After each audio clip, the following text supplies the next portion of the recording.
Hello there everybody, Oimon here, and welcome to the Talos Principle 2. This was a game that I was really looking forward to, but I was a little on the fence about whether or not I actually wanted to stream it. Because I never streamed or YouTubed the first game, so I wasn't sure if I should do the second one or not. And then I thought about it, and I just thought, yeah, fuck it, why not? So yeah, I would have started this a week back, but obviously I was ill last week, so that didn't happen. So I'm hoping we've got time to finish it off before we get to the end of the year. Because I've only got like, what, one, two, three, four, 5-ish weeks before I take my end of the year break. Give or take. Sort of see how it goes. So, yeah, anyway, that's neither here nor there. That's a me problem, not really a you problem.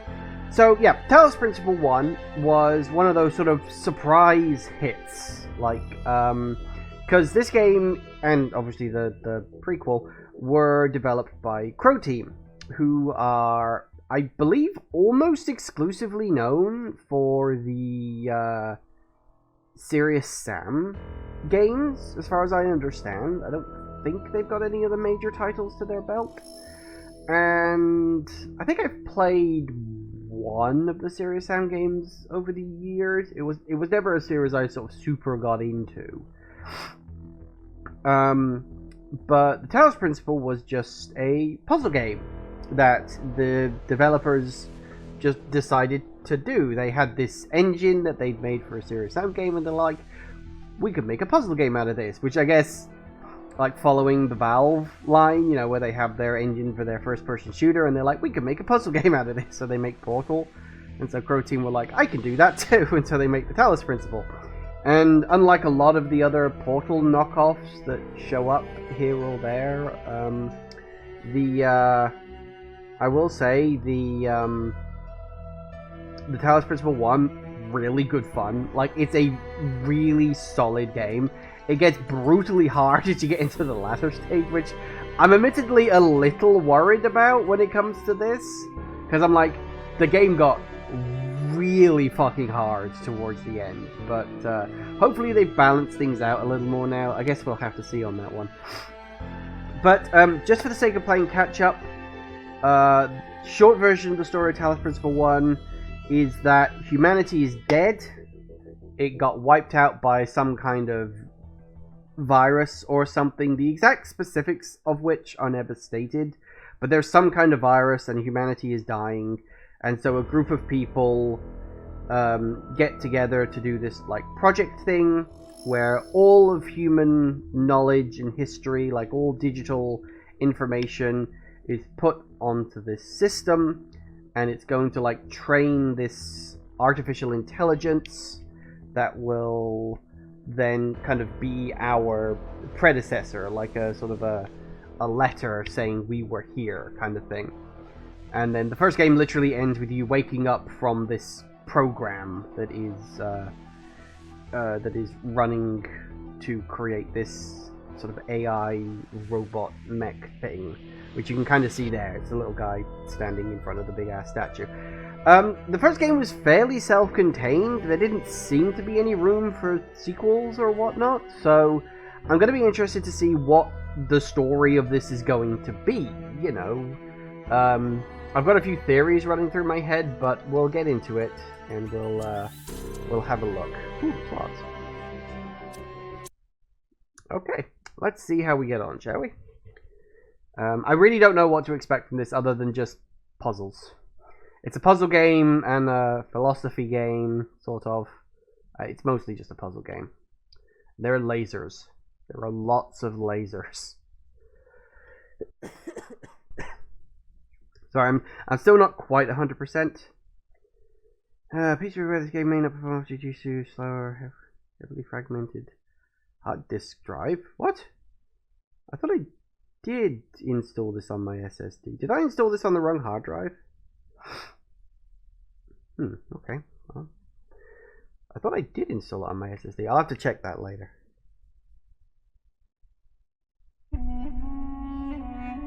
Prophet has no honor in his own country. Okay. Always felt that a human being could only be saved by another human being.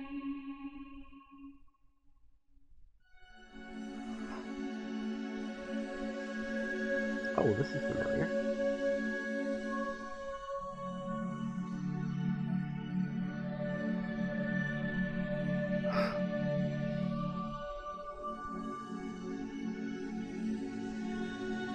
This is just the start of the first game again.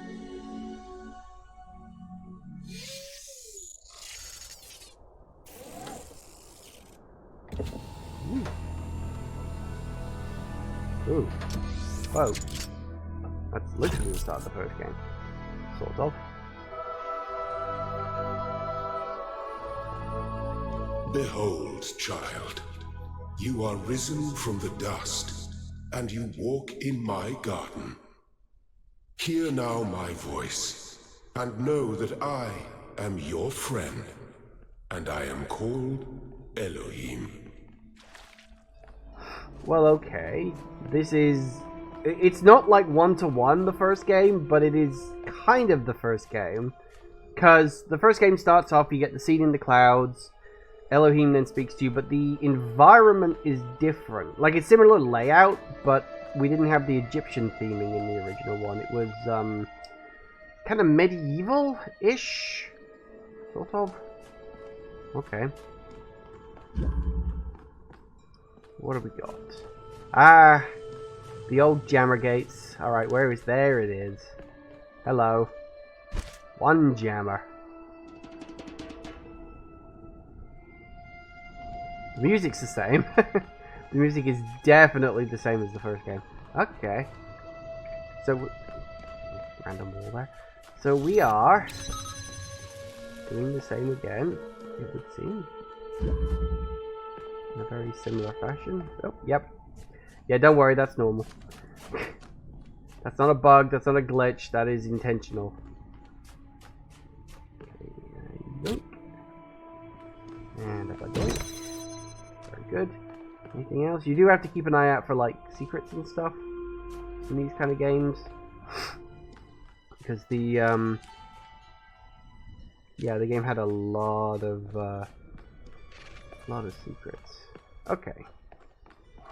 So I guess we're gonna do like a subversion. It's like, I don't know. Not sure where we're going. Yep, we're definitely in the middle of a desert. Okay.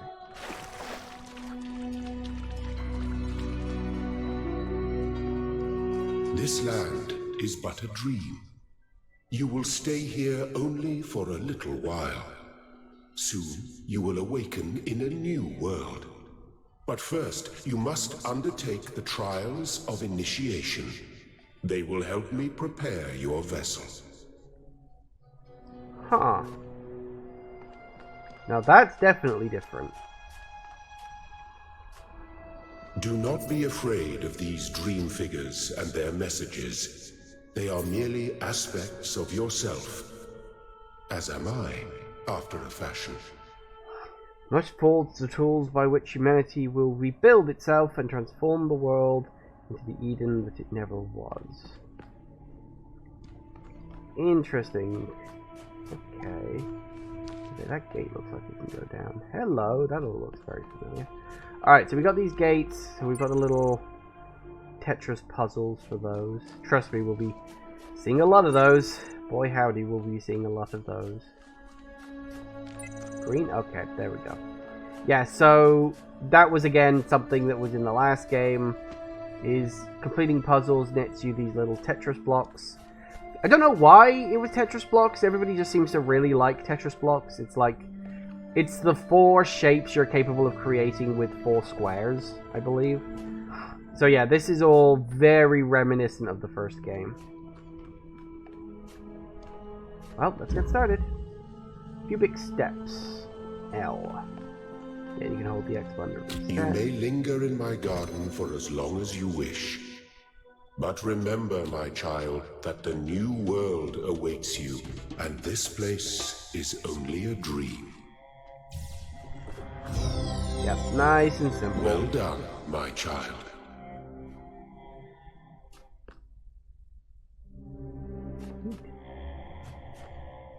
oddly specific, isn't it?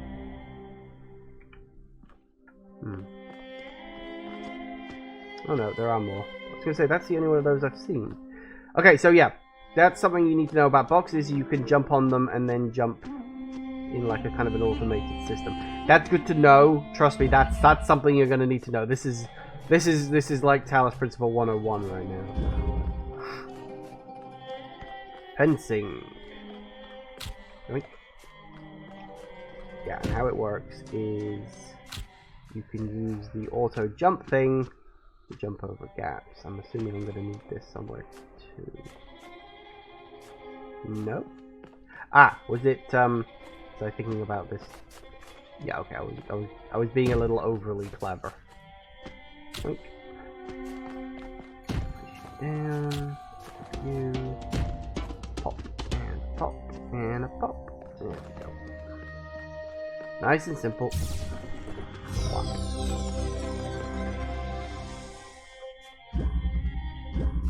Right. Whoa, okay. Within reach, is it now?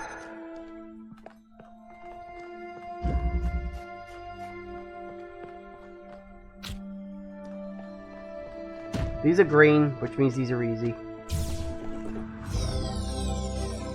The shapes you are collecting are not mere toys. They are symbols of the process by which our people were created. Interesting. And then we play put the pieces together, because why the hell not, I guess.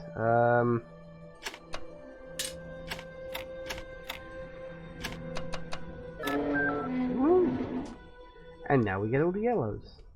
Sort of paranoid there's going to be like a secret I'm missing here or something. Hello. The world is full of limitless beauty. I wish to see as much of it as I can.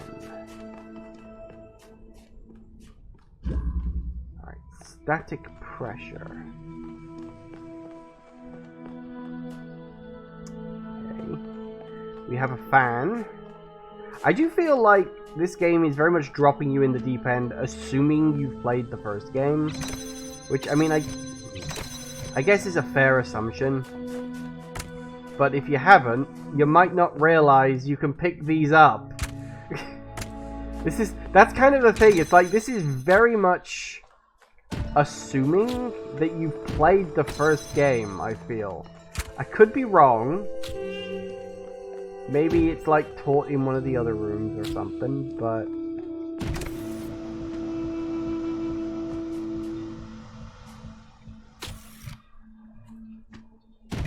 other way around.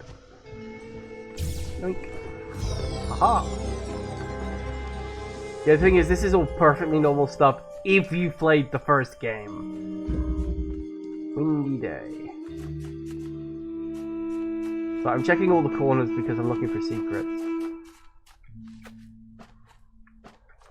Which there might not be any. If this is just like tutorial, then there might not even be any.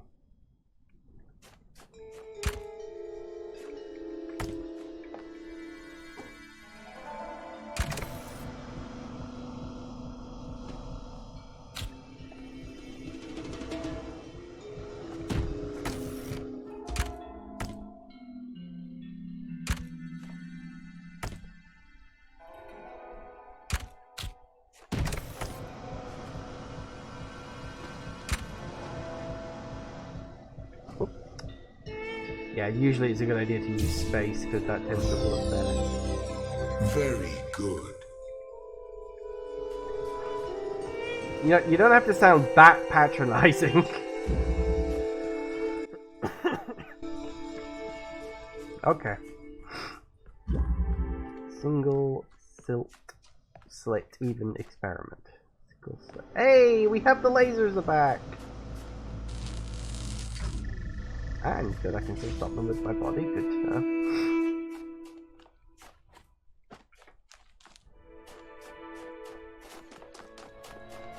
Okay, so we've got a cube, which we need to get to that lever. Ooh. Okay, very good.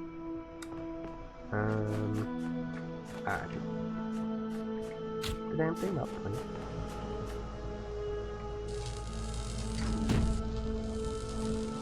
I'm gonna assume... Yep. And we're in.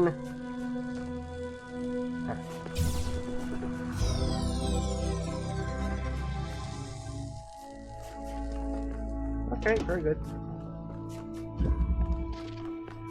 Yeah, this is all very normal. So, I don't know, based on quick thinking, is this like the guy that, or guy, gal, technically they were genderless, from before? Yeah, that's something you really need to understand, is you can do two things at once with that. Oh, I wonder if that's what we're supposed to do. Ah, that works. Yeah, so maybe the person from the first game decided to use the system to make more of himself, perhaps?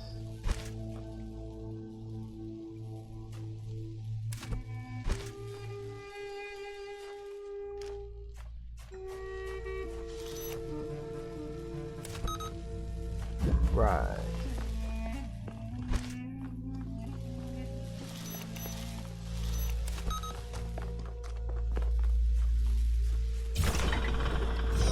Me. Excellent. I'm just that good. Yeah, as I said, these are all very simple kind of puzzles from the first game, so... No, that was the red one. Okay, honestly, this was the bit that always used to annoy me the most. I was always terrible at these. But fortunately, they are small and they are simple. I am proud of all my children. You see, again, that's sort of implying... Out of a world of ruins, they have built a new Jerusalem. And there your brothers and sisters await you to celebrate your birth. Oh, good. So I'm guessing that the person that was created at the end of the first game has decided to make more of themselves, I guess. That seems to be the implication.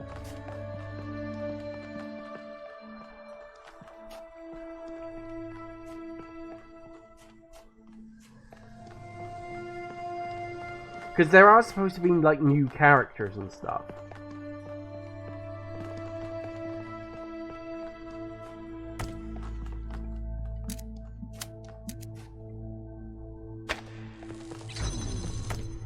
Yep.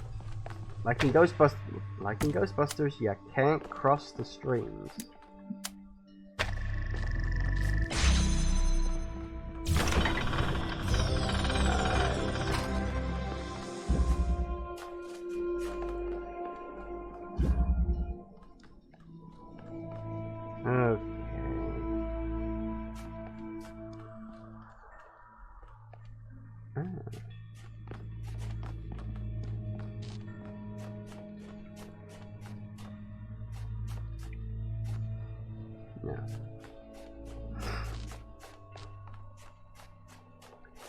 We got you, we need to put you up to there, didn't we?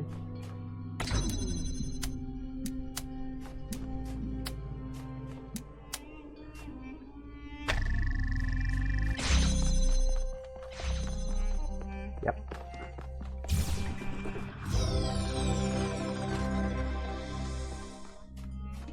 As I said, nice and simple, all good stuff from the last game.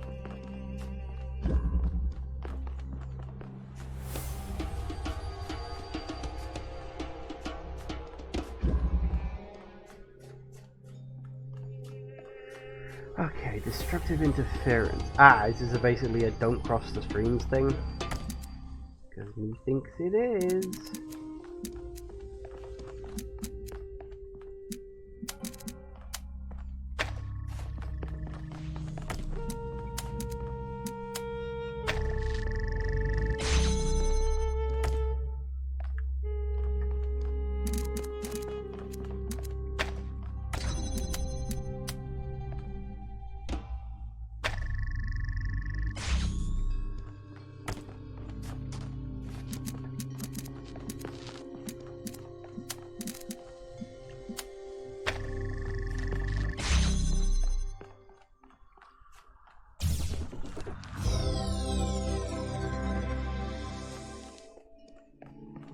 Okay, yep, very good.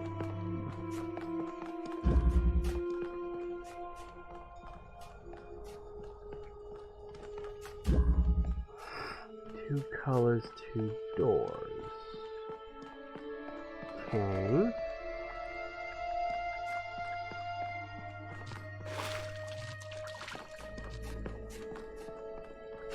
Where are these two? Right, okay, so red there. Ah. Yes, look, we need... Ah, I know what this is for. I don't know specifically where I'm going to be using it, but...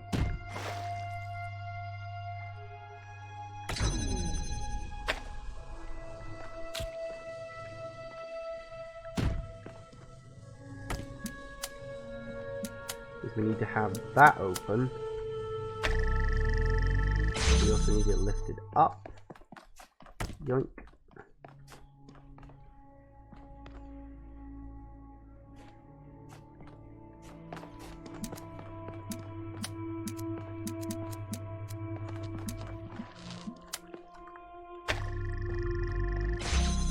There's usually a way around these things. Although these are red, because the thing in the original game was greens were easy because greens unlocked new areas for you to solve puzzles in. Yellows were medium because yellows allowed you to unlock new tools to solve puzzles, and like you couldn't solve certain puzzles if you hadn't unlocked certain tools, so they kind of limited your progression. And the reds were the hardest ones, because the reds were needed to unlock the tower. And the point is, you're very specifically told, don't go into the tower. So, of course, you have to go into the tower, because part of the plan of the creator of the original program was that disobedience was also something that was, like, necessary.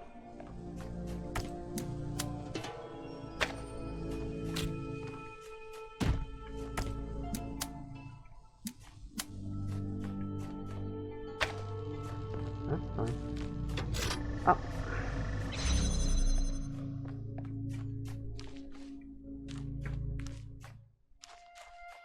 And the last one. Thank you, child. I have finished preparing your vessel. Now hear my advice.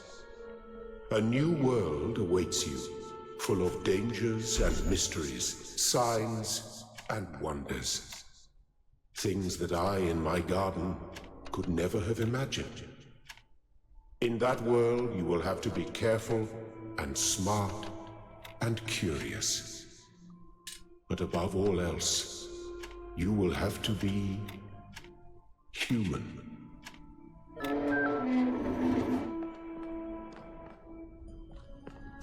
Step into the light, child, and awaken. Whatever happens, we're in it together. Lilith.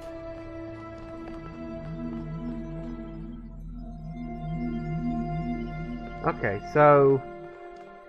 yeah, it looks like there's going to be a lot more robots, which again, we saw in the original, like the trailers and stuff for this. So it'll be interesting to see like how much time has passed since the first game, because I'm thinking we're clearly setting up sequels territory here. But woo. Hey.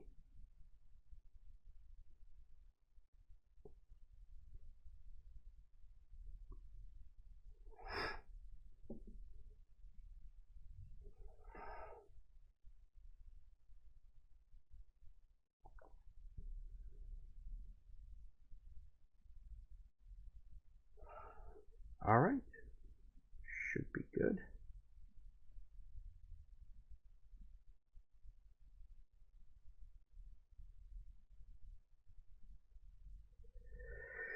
Just wait for the loading. Oops. Whoa, there we go.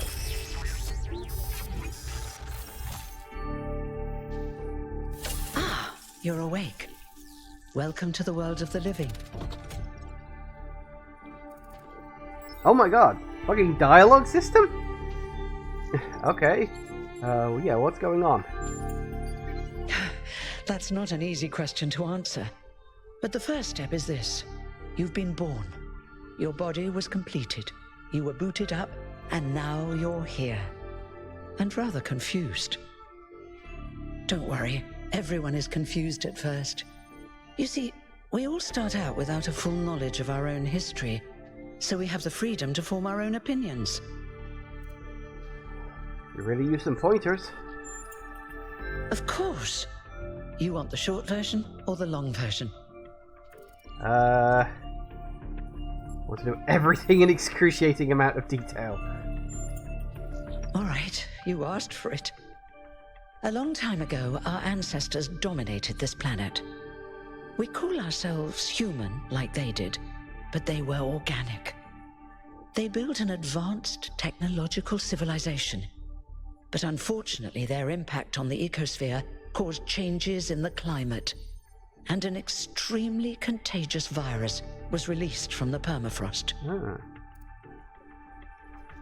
Yeah, it's never explained where the virus came from in the first game. It's just like, oh, there's a virus. And there's fuck all we can do. Yeah, didn't they have advanced medicine too? That's something our historians still debate. Why weren't they more prepared? Why did they invest so many resources into making war, and so few into useful research? It's hard to understand. But no matter the reason, in the end, they simply ran out of time. Yeah, so where did we come from then? A team led by a scientist, Alexandra Drennan, began a project that was intended to create a new humanity. But knowing that there wasn't enough time, Drennan initiated a process, a series of iterations inside a simulation that would lead to the emergence of true artificial intelligence. That's why we remember Drennan as the progenitor. The simulation was controlled by Elohim, who wasn't really meant to be intelligent in the proper sense of the word. But it all took much longer than anyone had expected. And over the centuries, Elohim actually became sentient. Sentient and afraid. He didn't want the simulation to end, so he tried to cheat. I feel sorry for him, really. The whole simulation was built around learning to defy him. It must have been hard to be in that position. Didn't seem that bad when he spoke to me in my dreams. When the simulation was completed, he became part of all of us, and it really changed him. It freed him, I think. You'll always hear him in sleep mode, taking care of you. That's what he is, after all. A caretaker. Yes, was there anyone else in the simulation? Yes, there was. The serpent, the snake, whatever the hell you want to call him. The glitch. Oh, hey, Kane. Talos Zero Dawn. Yeah, in a weird kind of way, there are similarities between Talos Principle and Horizon Zero Dawn in terms of, you know, humanity got wiped out but found a way to survive past the end. So, yeah, I see where you're coming from with that.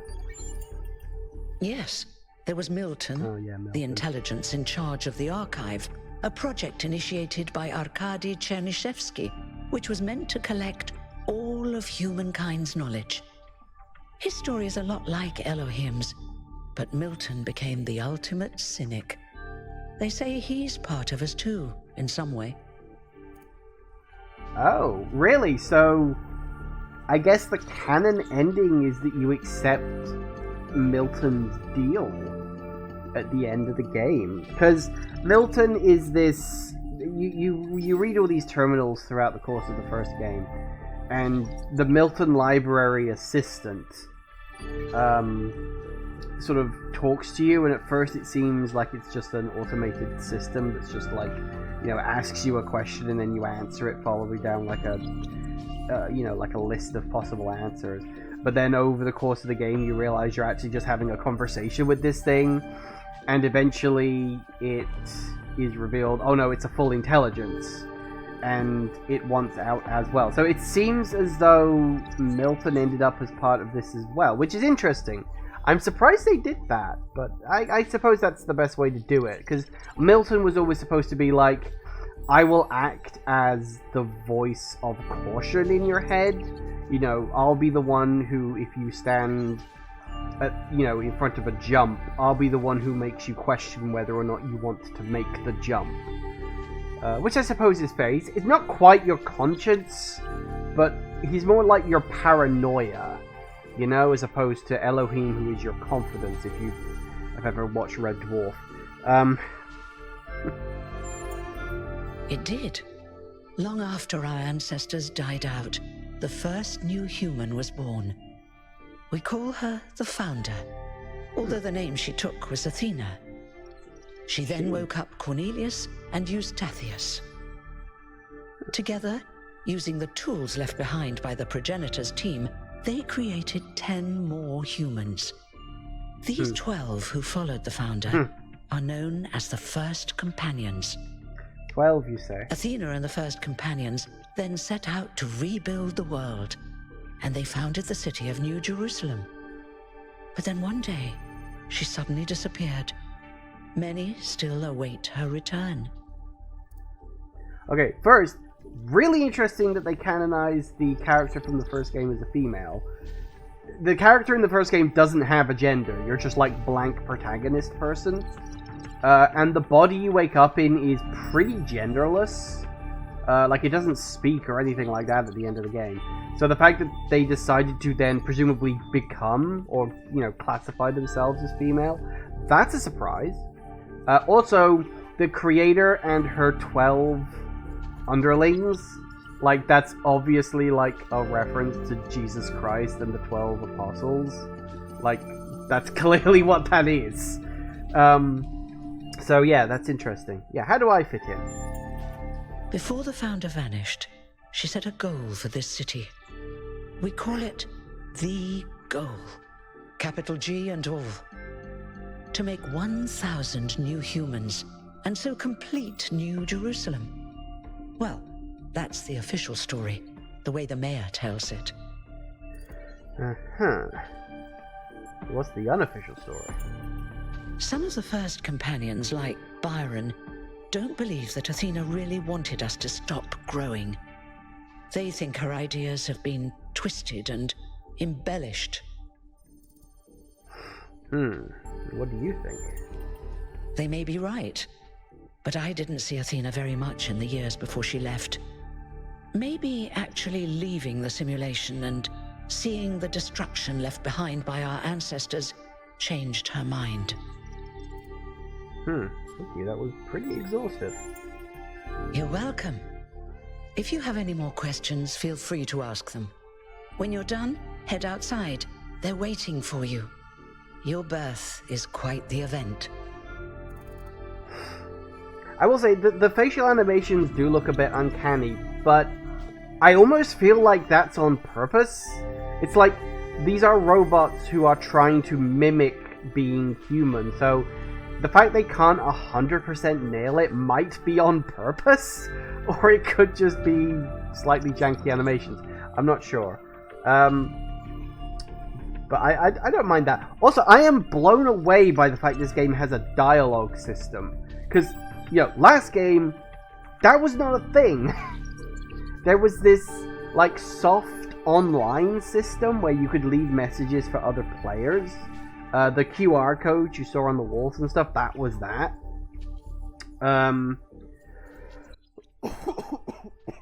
So, yeah, wow, this has gone in a completely different direction. Tell me about yourself. Me? Well, as you can tell by my number, I'm quite old. I wasn't one of the First Companions, but I did know Athena personally. She and Cornelius taught me a lot. Although I suppose I've made a few improvements here and there since those days. We didn't have a lot to work with in the beginning.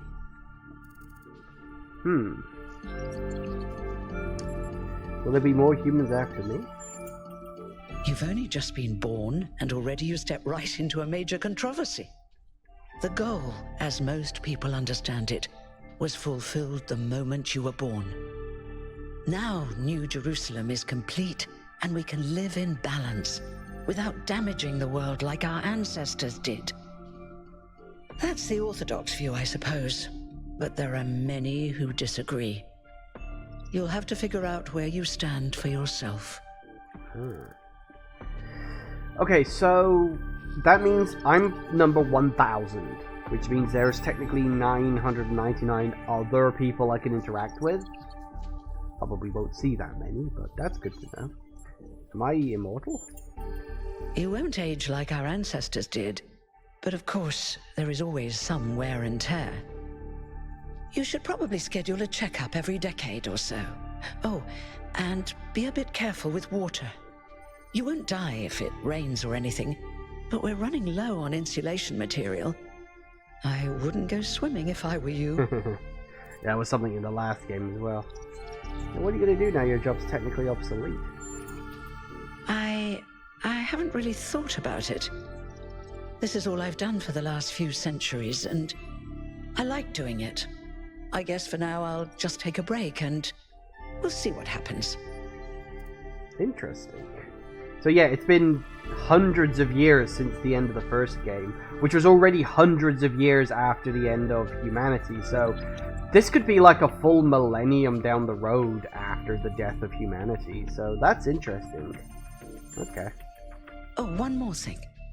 Like all citizens of New Jerusalem, you have access to the interface, which you can use to read the news, chat to your fellow citizens, and so on. It's a crucial tool, and modular too. You can easily add new functions. Just don't subscribe to too many newsletters at once. Okay. Whoa. Whoa. Oh, this is all very different. Yeah, this is already going in a completely different direction. Because what you saw in the prologue bit, that was essentially the entirety of the first game. Like, more or less. And the fact that this one is clearly going in a very different direction, I think I kind of like it. I like it's sort of more of the same, but with a lot of new stuff added on. We'll see whether it works out over the long period, of course. Okay. Treat everyone with respect. Don't take the founder's name as name. Respect the principles of the goal. The Our Frogs People discussion is now banned. Inactive threads will be archived. If you have any issues, please ping the moderators. Jeremy, Nyam, or Aranax. Interesting. Ooh. Well, okay. So this room looks vaguely familiar. Kinda like the room from the end of the main game. Nice. 33. And I am 1000 apparently. Institute for Applied Pneumatics. The Ian Institute. Is this the actual Ian Institute? Are we going to see a picture of Jeff Goldblum somewhere around here? Say no to bugs. Say no to bugs.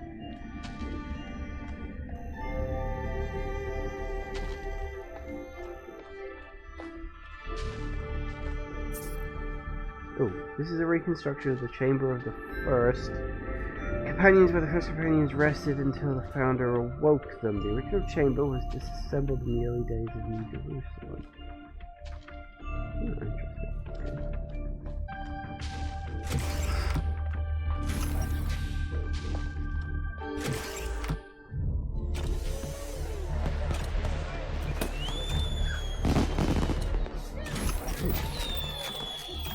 Look, it's 1K.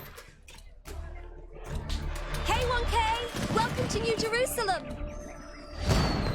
Shouldn't the mayor be starting his speech?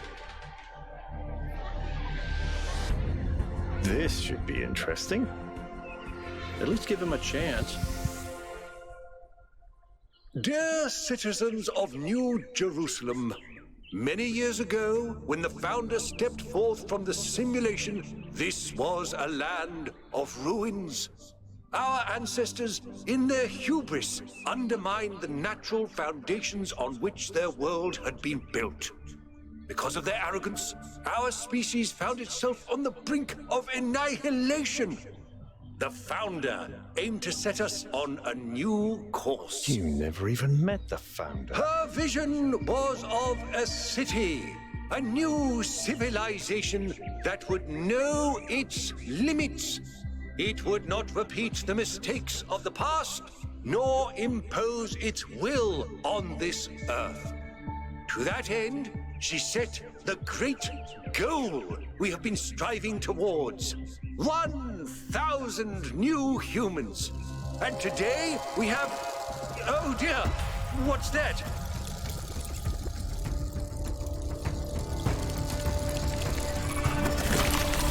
What the hell? People of New Jerusalem, I am Prometheus, and I will reveal that which was hidden. The flame has awoken and summons you. Who is brave enough to answer its call? We await you upon our island where... Curse you, Pandora. You will not chain me again.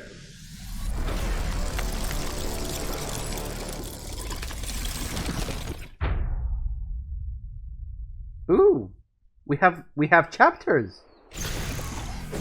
Oh, okay.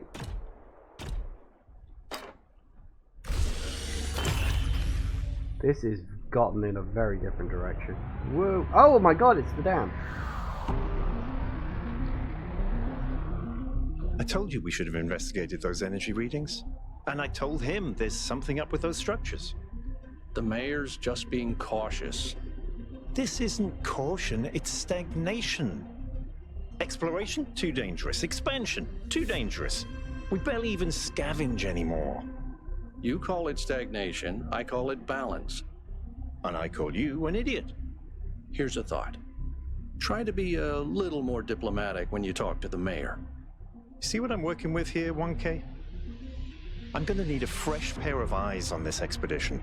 Someone who hasn't spent several centuries hearing about the goal and the founder and all that nonsense. If you're up for an adventure, meet us at the conference room. Adventure sounds good.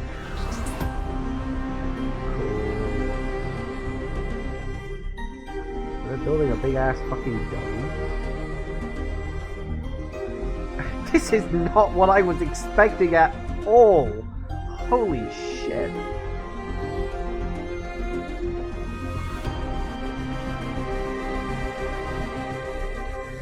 Can I move? No, I can't move. This is very Half-Life, isn't it?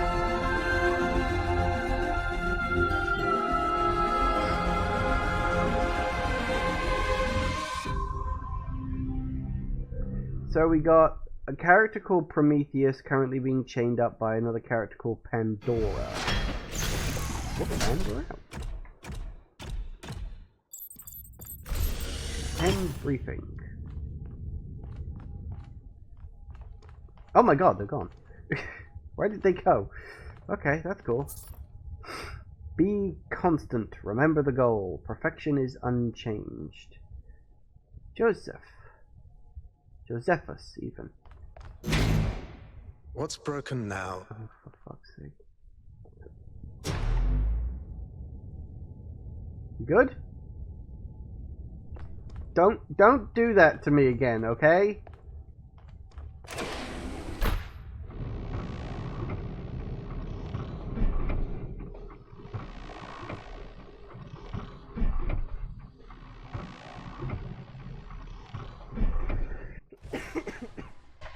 Uh-oh. All right, listen up. I know you're all having fun down there, but the grid is overloaded again, so maybe you could switch off your personal consoles or your lawn mowers, or whatever the hell you've all decided to switch on all at once. I might not be around to babysit you for a while, and you don't want stuff breaking while Pellegrino's in charge, do you? That's it. That's it. Don't worry, 1K. I see you there in the elevator. I'll have you moving again in a jiffy. Great way to start life in the city, huh? Honestly, the view is fantastic. What the hell is a jiffy? These bloody language libraries. A jiffy is a very short amount of time.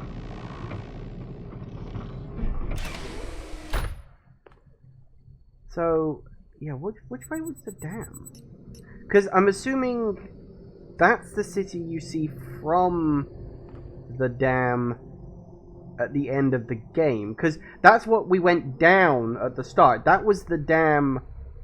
I'm assuming, anyway, that was the dam that the entire first game was set in. Because the idea of it is that they built the facility in a dam, with the hydroelectric power plants keeping the place running, because it could go for literally thousands of years, because the dam would last a very, very, very long time. Can't quite see where it is, I'm not entirely sure, but, yeah. That's so weird. Weird architecture, too. Domes. Also, the fact they keep calling me 1K, it makes it sound like they're calling me wonky. Like I'm wonky.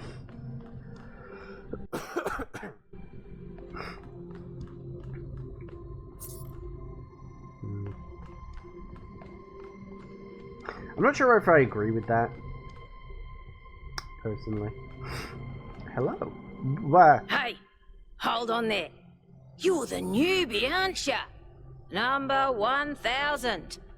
I figured the dam would go dry before we reach the goal. I have a question.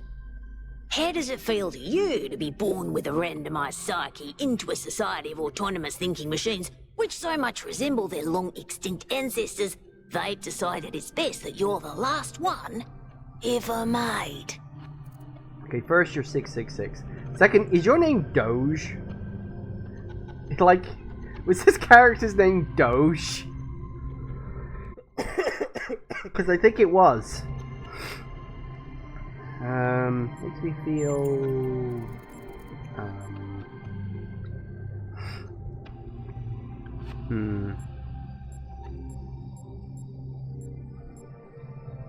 Curious. Why? The Last of Us are going to be special somehow. I don't know where this could come from, but it's because life has found a way. Because all things considered, I'm lucky to be here to see all this. While everything on Earth today, more of a trip to see tomorrow. Bucklehound is a robot city. What's not to like? Life found a way. So the algorithm assigned you the optimism trait. If only we could all be so lucky. Now listen. This meeting isn't strictly happenstance. No kidding. I have some friends. The kind of people who like to know what's going on with other people. They think you can help each other out. Okay, I'm curious. Of course you are. You know how to use the interface, right?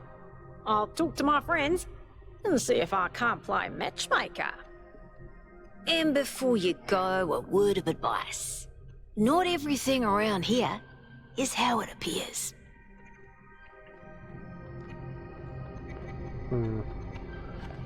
Calls character 666 Doge, for fuck's sake. Welcome. Curse. Do please join us at the table. Okay. I would like to preface this meeting by saying I told you something would happen sooner or later, and you didn't listen to me. And here we are. If we could focus on the issue at hand. The issue at hand is not this one thing, but this entire attitude that's taken hold.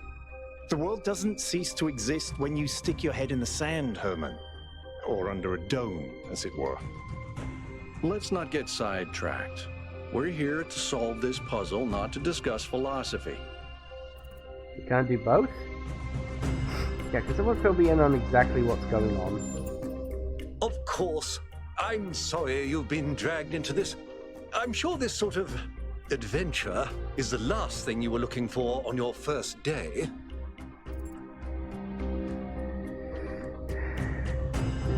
It's a little much, but I'd like to know more. Very well. Yakut, if you would. All right, here we go. Nice to meet you, by the way, 1K. We first became aware of the site designated TTP-2 during a scouting expedition about 6 months ago. It's a large island with a remarkably varied geography, and it looks like there are several artificial structures of some kind. We recorded extremely unusual fluctuating energy readings from somewhere in the middle of the island, but couldn't really make sense of them. I wanted to go and have a closer look, but the decision was made that it was too far and not relevant to the goal. Now it looks like whatever's on that island has reached out to us instead, in the form of that projection. We may not be interested in the island, but the island is definitely interested in us. Okay, firstly, the fact it's an island that's separated into segments, which is going to be like different biomes and stuff, I love that. Also, really feels like it's clearly an artificial place, so, yeah, sounds like a mystery worth investigating. I don't share your enthusiasm for the unexpected, but Byron has been requesting an expedition for some time now, and at this point I'm forced to agree that it's necessary. I agree. Then it's settled. The expedition is approved. Byron, you will be in charge. Al will be your second in command to ensure a balanced approach. You'll take Melville and Yakut as you requested, and if 1K wants to join you, that's fine by me. Yeah, I'm in. Excellent. Oh, this is going to be fun. Come meet us out on the landing pad when you're ready. What would happen if I said Before no? you set out so hastily, do consider exploring the city first. It is your home, after all. That's a good idea. Have a look around. See what you make of the place. Okay, join the expedition. Explore New Jerusalem, optional. Neat. Hello, who the hell are you? You've got a talk thing above your head. It's Jeremy! Hello, 1K. This expedition is taking a lot of our resources. I'm really not sure it's a good idea. But what's done is done. So I have a lot of work to get on with. Cool. Yes, so who are you exactly? I'm the mayor's chief aide. And what do you do? All the things no one else wants to do. Polling the citizenry, implementing new policies, recording decisions, fielding questions people could answer elsewhere. Subtle. I like it. Yeah, what do you think about it, about everything that's going on? Our goal as custodians of New Jerusalem is survival and stability. Our ancestors proved human civilization is precarious. This apparition in the sky, and now your expedition to its supposed source, these are more precarious than stable. I don't like it. Well, the fact of the matter is you cannot predict everything that is going to happen. You can try and make your life as stable as possible. You could slip on the stairs and break your fucking leg, and it could just... randomness is an intrinsic part of the universe. You can't prepare for every eventuality. You just can't. You represent the completion of the goal. I'm proud of what we've achieved, and the restraint we show in not pushing ourselves further. What do you want? For our people to be happy with what we have. Fair. Some of us may have an adventurous spirit, but that can never be sated. What matters to me is having my loved ones around me, safe and secure. Honestly, that's an admirable goal. Legit, there are people who want to go out there and do more things, and there are people who... It's basically the difference between an introvert and an extrovert, you know? You're very good. Very good indeed. Yeah, that's interesting. I do want to go and have a mooch around the city. This has gone in such a different direction compared to what I expected. Hello, Hermanubis. Oh, okay, there we go. What can I do for you, 1K? Yeah, how did you decide to become involved in politics? It was a time of great uncertainty. The founder had left us, and our society was at a crossroads. History teaches us that during such times, terrible passions may seize the people. Madness, anger, revolution, civil war. Our fragile city could not afford such things. That is why the founder gave us the goal, a path to equilibrium, not only for the planet, but for ourselves. I merely picked up where she left off. Fair enough. How do you feel about Byron? He is one of the first companions, and as such has done more for our city than you or I ever will. I simply wish he could be more reasonable. What's your idea of the future? I believe we can exist quietly, happily, without imposing ourselves on this world, finding meaning within ourselves and in the natural miracles that surround us. Okay. It's always a pleasure to speak to a citizen.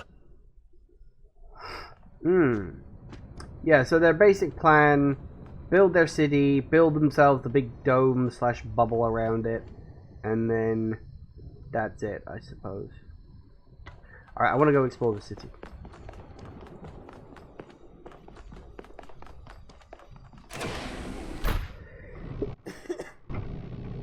Let's go have a look. I don't know how Attention much all we're going to citizens. Due to the new power management and distribution plan, there will be scheduled outages on Jameson Avenue and Rakovsky Plaza. The Gehenna Memorial Pavilion will remain closed for the time being. Thank you, and may the founder be with you. Okay, for reference, Gehenna was the name of the DLC they had. Gehenna in the first game was a sort of prison. You may remember that the game mentioned that Elohim got paranoid as he became more self-aware, that he didn't want the process to stop. And so a lot of, well, I say a lot, about a few, like a dozen or so people who got really close to completing the process, he kind of put away in this little prison called Gehenna. And technically speaking, all those people didn't make it. But technically, the road to the Gehenna DLC is that you're saving them from the collapse of the program at the end of the thing. So, holy carp, this is big. Fuck. I feel like I'm playing Starfield. Damien! Hello, 1K. Welcome to New Jerusalem. I know you've just had a big moment with the apparition at the dam and all that, but can I have a second of your time? Sure. I'm collecting signatures to call for a public referendum on the city's energy crisis. Yeah, what's the problem? Currently, the city runs on hydroelectric power from the dam, plus a handful of geriatric generators and some unreliable solar panels, none of which is enough to even cover our basic needs. And if anything fails, we'll be on the brink of extinction in a matter of days. I'm a little curious. We're robots, right? Presumably we don't need to, like, eat, so we don't have to do farming or cultivating or food storage or preparation. I mean, being robots, we might need to, like, charge up our batteries, but I don't know what kind of power things we have. Is it really that bad? It's far worse than most people realize. We urgently need to investigate new sources of reliable baseline power, or we will be in serious trouble. They're putting in the geriatrics. Yeah, he said that. I'm like, what the fuck is a geriatric generator? Do they just have a lot of old people running on treadmills or something? Seems a bit cruel. Yeah, why a referendum, not an election? Oh, an election would be good too, but I believe that we need more direct democratic control over the affairs of the city. You work at the dam? No, I help run the public transit system, but I witness the impact of the city's power problems every day. We can't just wish them away. Makes sense. What's your take on Prometheus? Byron's been advocating exploring that island for some time, and obviously he's right. Something very strange is going on there, and it's going to start affecting us. Okay, yeah, tell me more about Byron then. In all honesty, I think Byron is the smartest, most visionary person in this city. He's everything we need. And I don't understand why he won't run for mayor. Sounds like he's smart enough to stay out of politics then. Yeah, only smart people stay out of politics, because honestly, being a politician is like the worst fucking job you can have. But yes, I agree. Something clearly needs to be done about this power situation. You just need to work out the best way to do it. Thanks, 1K. I don't know if this petition will really accomplish anything by itself, but at this point, I'm willing to try anything. Well, good luck. Do you?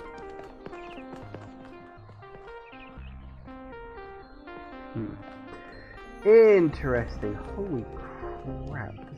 This is great. Look at this. Wow. I was just not expecting this game to be like this. It's kind of blown me away. It really has. I'm kind of stunned. But, yeah, I'm just going to stand here on the fountain. And we're going to pause. And we're going to take a break because it's 4 o'clock and I need to go to the bathroom. But, yeah, initial impressions are fantastic. It looks great. It's gone in a completely different direction from what I was expecting it to be. Yeah, I love this. This is really interesting. I can't wait to see where it goes. So, yeah, back in a minute, guys.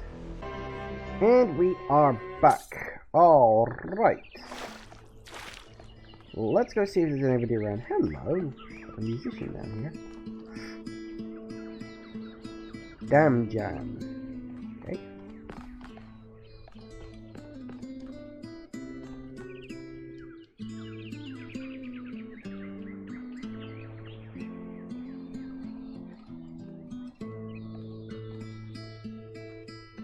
I know that music. I'm trying to remember if that was from the first game or if I know it from somewhere else.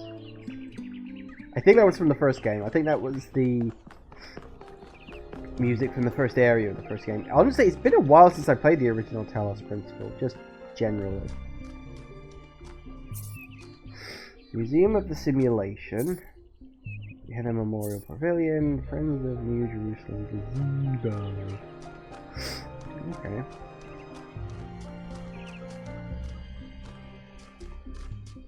Anybody I can talk to? Nope, apparently not. Founder's blessings. Hi. Dana.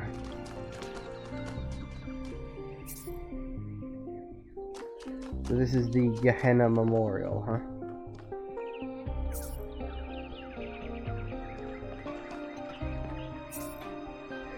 Was found in accordance with the new power management and distribution plan.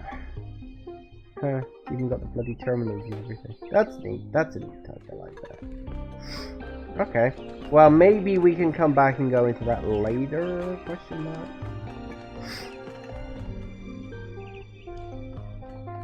I almost want to just wander into the corners to see if there's secrets.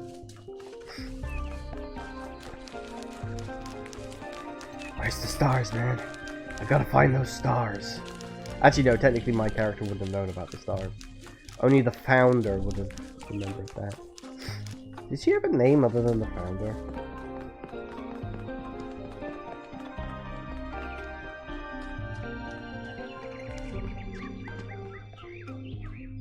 Ooh, okay. Speculating on the meaning of this Prometheus figure is premature until we can agree on its nature. You already have a theory. I know it's beyond any projection technology I'm aware of. If it wasn't us, it must be alien. Alien seems unlikely. Just because you haven't seen them doesn't mean they aren't there. Well, let's not get ahead of ourselves. 1K, we'd appreciate your thoughts on this. Now we've achieved the goal, fresh perspectives like yours will be increasingly hard to come by. I'd love to get a quote from you for this evening's newsletter. Speculation aside, 1K, is there anything we can know for sure about this Prometheus?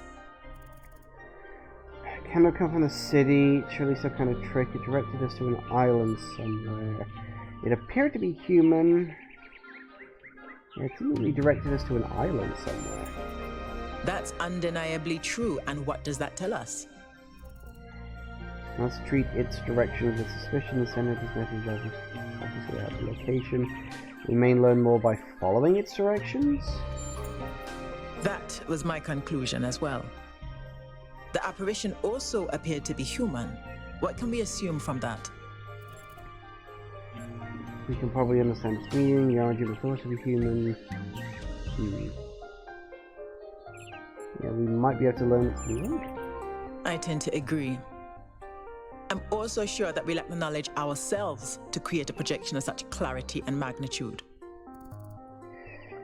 This phenomenon is more technically advanced than we are. Couldn't possibly be someone from the city. Precisely. And that's something we can change. What makes you think it was a projection at all? How do we know it wasn't just a mass hallucination? I considered some kind of bug in our code, but if so, it would have to be shared by all of us. So, we're speculating again.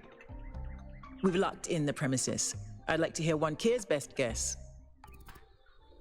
Conspiracy theorists survive the apocalypse.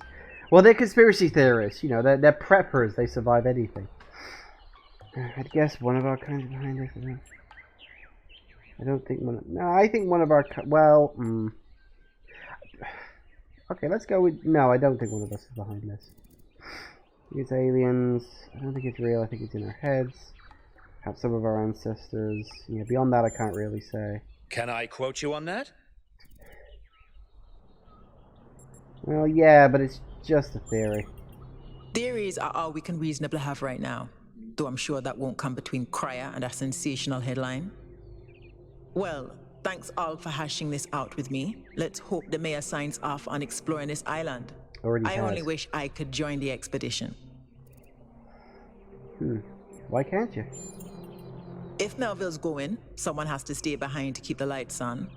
I'm not letting Pellegrino near the dam. I hope the next time we speak we'll have a bit more data to go on. It does seem as though we're probably going to go to the island, do some stuff there, and then we'll be returning to the city every once in a while. And my guess is like things are going to change and advance as time goes on. Which, that's a really fun way of doing stuff, by the way. I like that. I think that's a neat touch. They kind of did that in the Deus Ex games, if you've ever played those.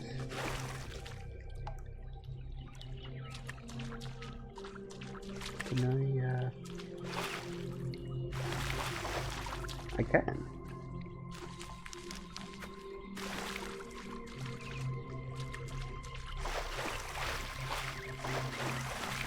How far out can I go?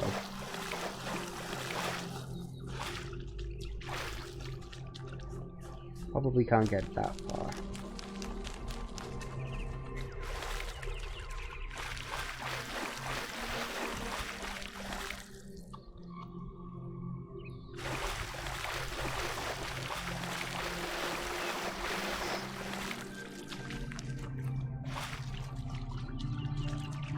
Then again, maybe I can go out really far.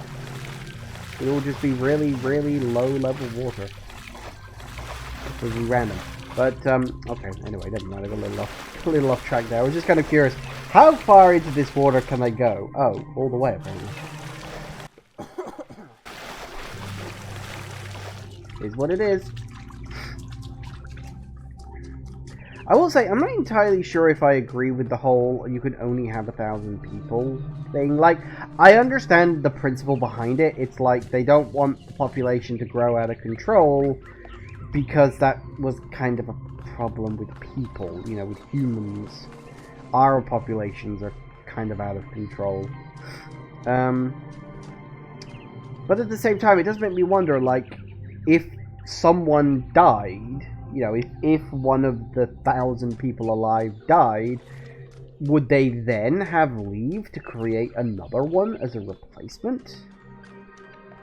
And that's assuming, technically speaking, that one of us can even die in that sense. Like, you know, what is death when you're an artificial life form?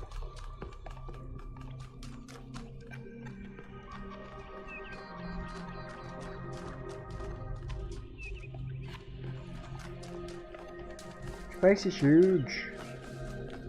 What's this? Tablets of the Founder.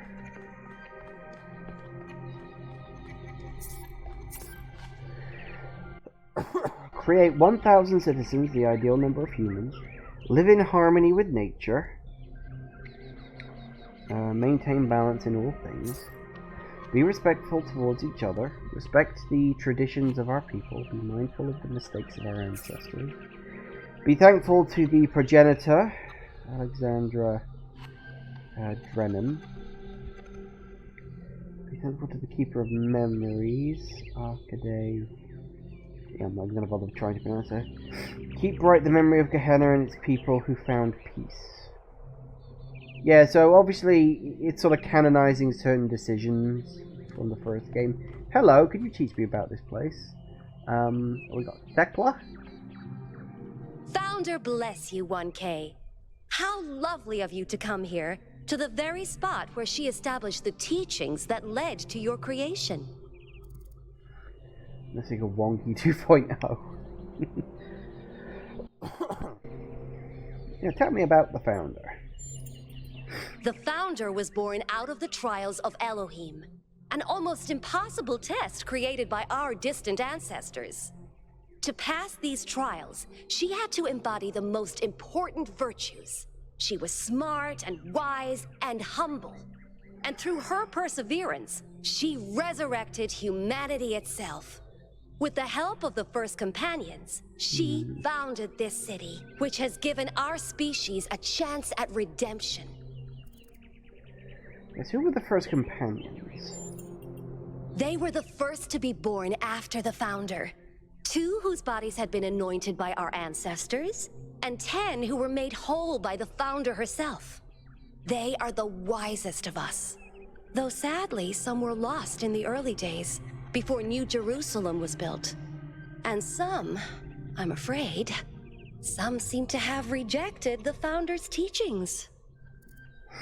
What did she teach exactly?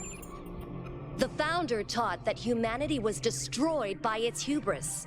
Our ancestors thought they could play God and treat this planet as something to dominate. They surrendered to a fever of growth and extraction until the planet finally punished them for it. That's why the Founder created the goal. So we would have something to strive for in her absence, but also a limit we must never pass. Why did the Founder leave? That's not for us to know. But I believe that one day she will return. It may not be long now. Perhaps after we finish the dome. It was supposed to be finished before completion day. Well, it doesn't matter. The Founder will return when she sees fit. Yeah, this is very much like a Christian allegory kind of thing. You know, you've got the Founder and the 12 followers, you know, and then the group slowly spreads in number, and it's just like, oh, we're waiting for their return, and just like, yeah, okay. Happy completion day, 1K. I don't think it's specifically just like Christianity. I think it's just religion in general, because it is the idea that these robots have created a religion.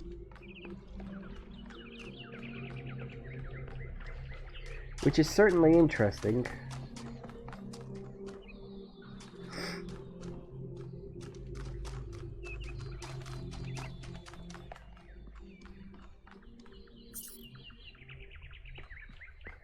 Is that what she looked like? She got the little Tetris pieces. I mean, it could be what she looks like. I don't know. You never see her face in the first game. Hello. Oh, hello there. You must be the long-awaited 1K. Lovely day for a walk, is it not? Did you notice the Titanic Creek man appearing in the sky? Oh, that sounds very dramatic. I must admit I wasn't following the stream. This whole completion day business is not for me. Oh. Ah, you want to go above the 1K. The Alexandra Drennan Memorial. Are you interested in history? I think so. How wonderful. I'm not a full-fledged historian, but I do consider myself a bit of an aficionado. Which part are you interested in? An excellent question. There's so many interesting events to choose from. Obviously, the period just before the end of biological humanity is interesting, and not only from the standpoint of it being the time when we were, in a manner of speaking, conceived, but also because our ancestors were, like ourselves, at a crossroads. How so? I don't want to put too much pressure on you, but you are the living embodiment of this historical moment. In you, the goal was accomplished. Our growth is finished, and we are complete. Or are we?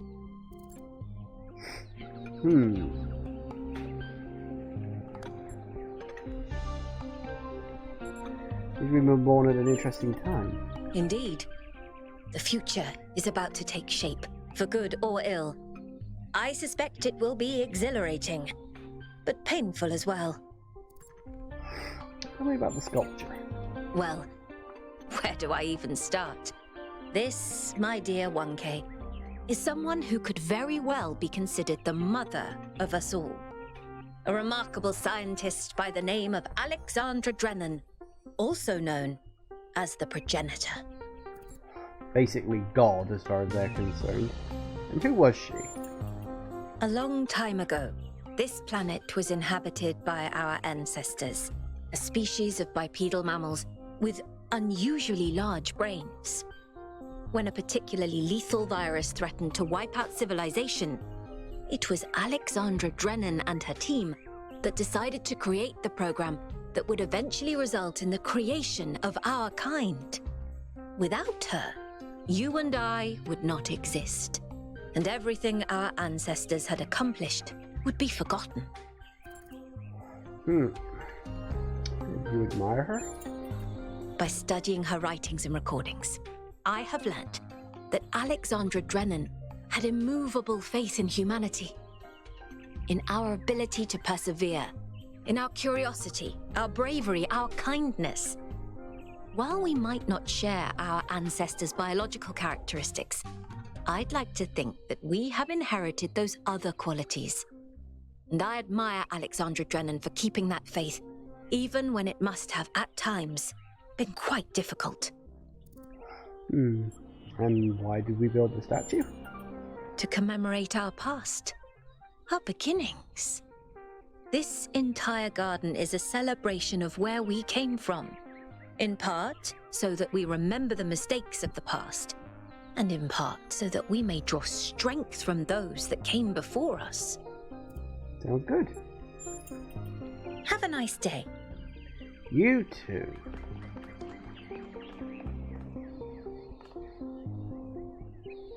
Why is that sealed off?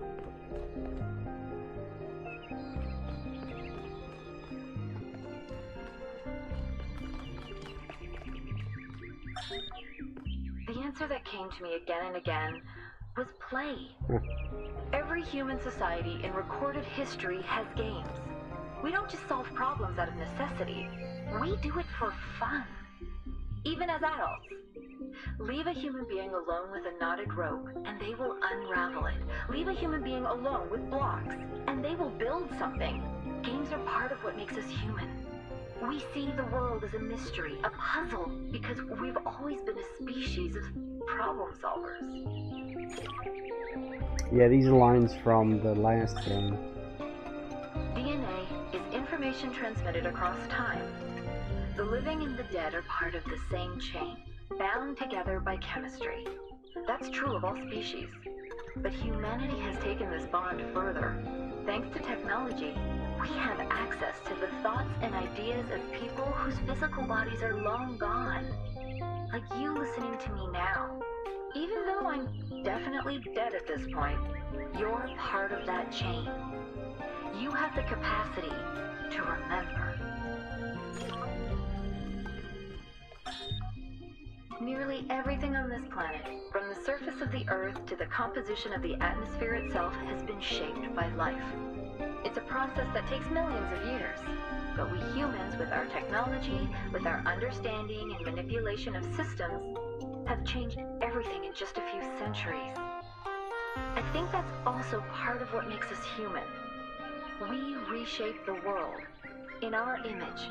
It's how we create ourselves and how we destroy ourselves. And the last one? When I was in 9th grade, my parents took me to Pompeii. At first, I was amazed by the feeling of walking through an ancient city. But then I suddenly got scared. I realized that I was walking through a real place, where real people had lived, people like myself, with mothers and fathers and lives and hopes and dreams.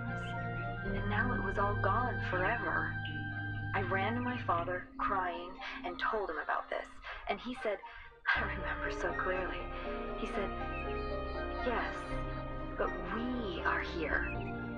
So long as there are people in the streets, the past isn't really gone.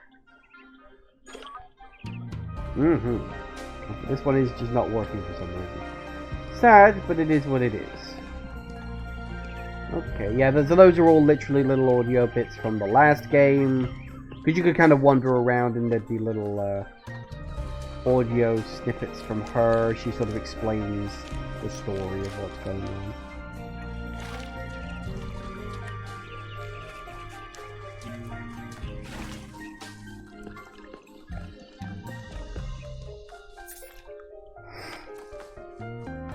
I guess there was a building here at one point. Humans invented complex magnification devices in order to better understand the component parts of the world they inhabited, and led to major discoveries in biology, physics, philosophy, and many other fields. It's a microscope. It's a fork. W utensil used to transport nutrients into an ancient human's mouth, often used in conjunction with a knife and a spoon. Printed edition of the complete works of Straton of Strageria, a materialist philosopher who defined the Talos Principle, edited by Athenios T. Huber. Okay.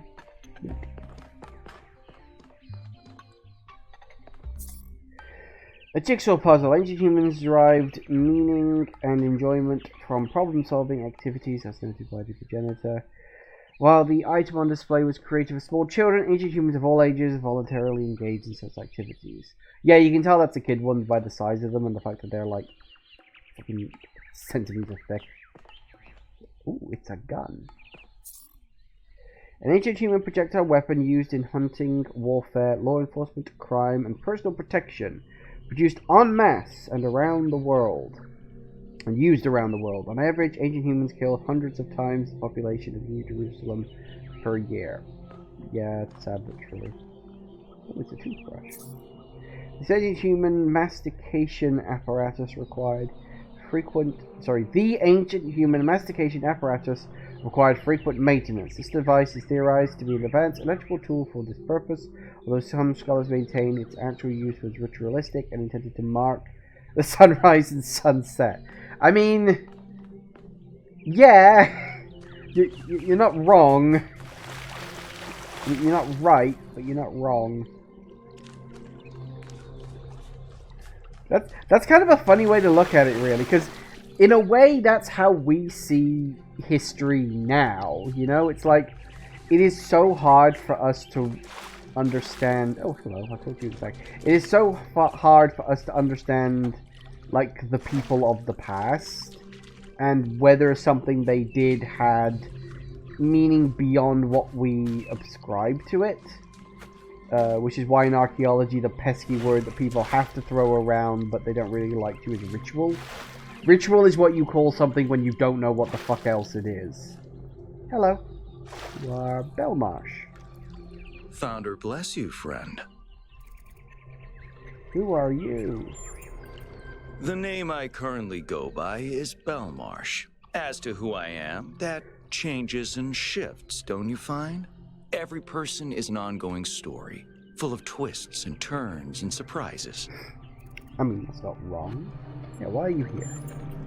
I'm meditating, letting go of narratives like time and space, and simply allowing the illusion that is my ego to merge with everything that surrounds it.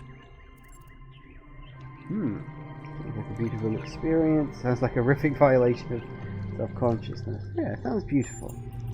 It's not unity, but the absence of division. There was never a self or an other in the first place. Yeah. You see what happened at the day? Yes, I did, but I'm not particularly perturbed by it. Events occur, my friend, that's all. At the end of the day, we are all one. You are the founder, and so am I, and Prometheus is just another story we're telling ourselves. That's very, Buddhist of you. Yeah, I suppose we should have figured that. We had any... Ooh, hello.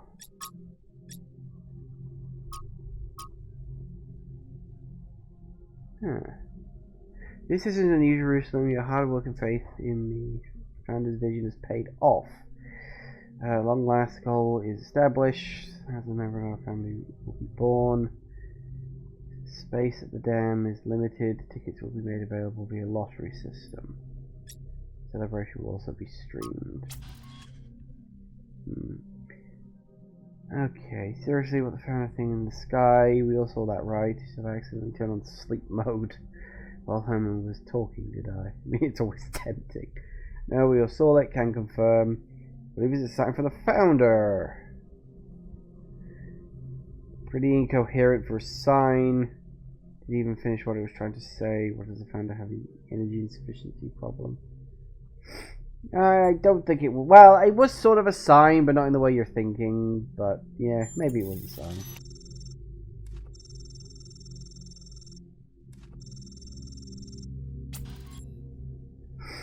What possible way? I like that this is like a twist on the machines that you used to use in the last one.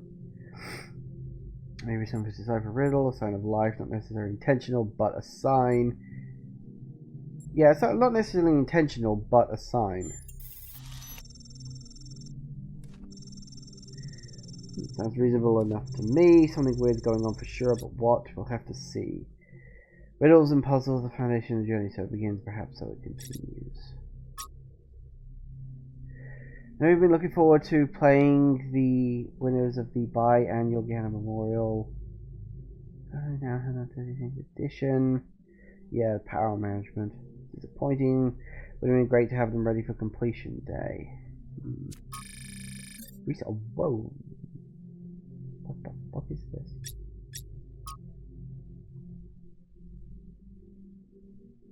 Chapter 5. What the fuck? Of Whittington's cat and another cat that visited strange countries.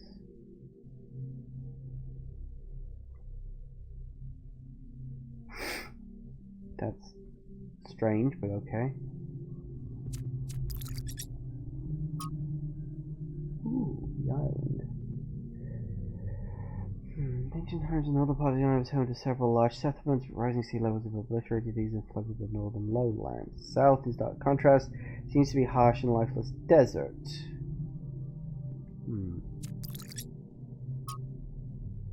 Ooh. Just have to see this works properly so we don't have another incident like when we did this poetry to the public log.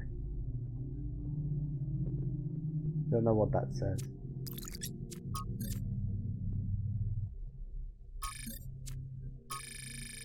Interesting, that's very random stuff, but sure, okay, whatever.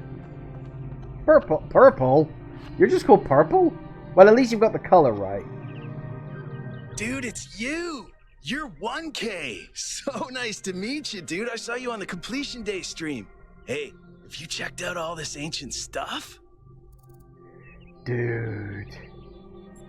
Yeah, what is a dude? Dude is an old human word that means an excellent person.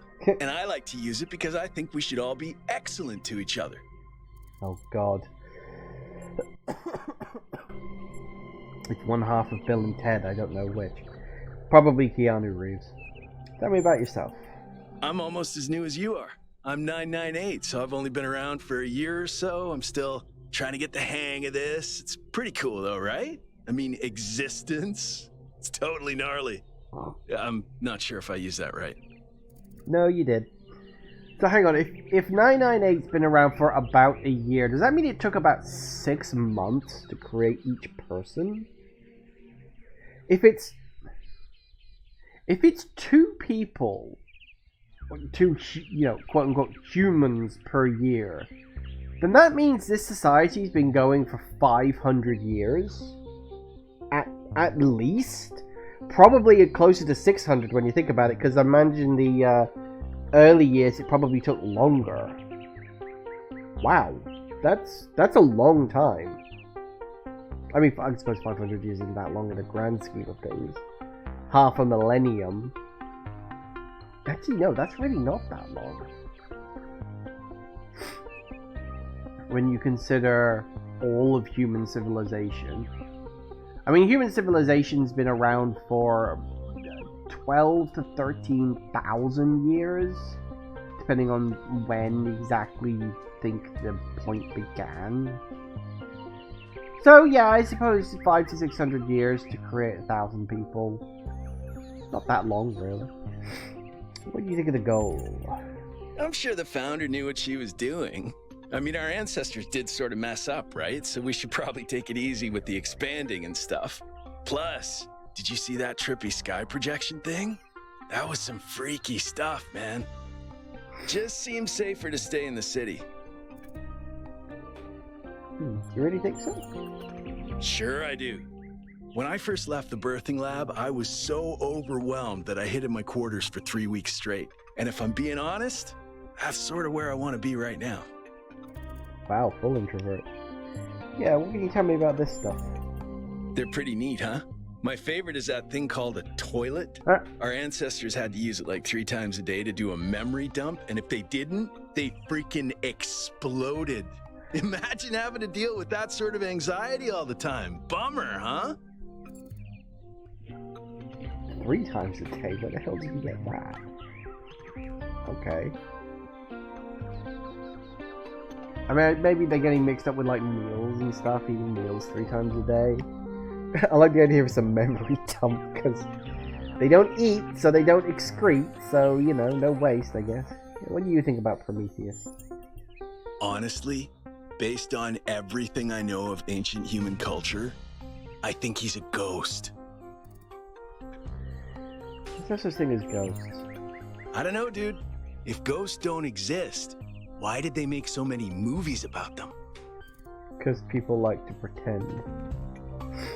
Yeah, your diction is unusual. Yeah, dude.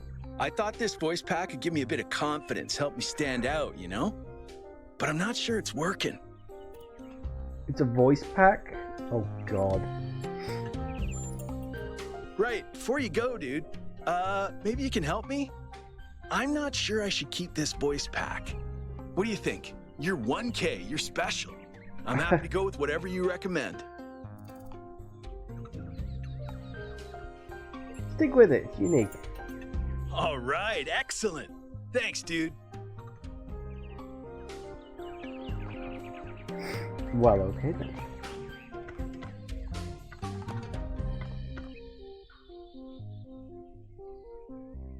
Has a new hand touched the beacon? Oh, is that a football? It's an inflatable sphere used in the popular ancient human game known as football or soccer, if you're stupid. This game was played around the entire globe and aroused great passion in its followers. It's also often simulated digitally, most notably in the form of Football Glory, 1994 CE. That is very specific as a call-out for a video game. Did Crow Team have a hand in making a game called Football Glory? That seems like too specific a call-out. Ooh, coinage. Currency was an ancient human medium in exchange which played a significant role in the system of labor and resource distribution. Intense conflict sometimes erupted over the possession of these objects, leading to injuries or even deaths. Yep, that is unfortunately very true.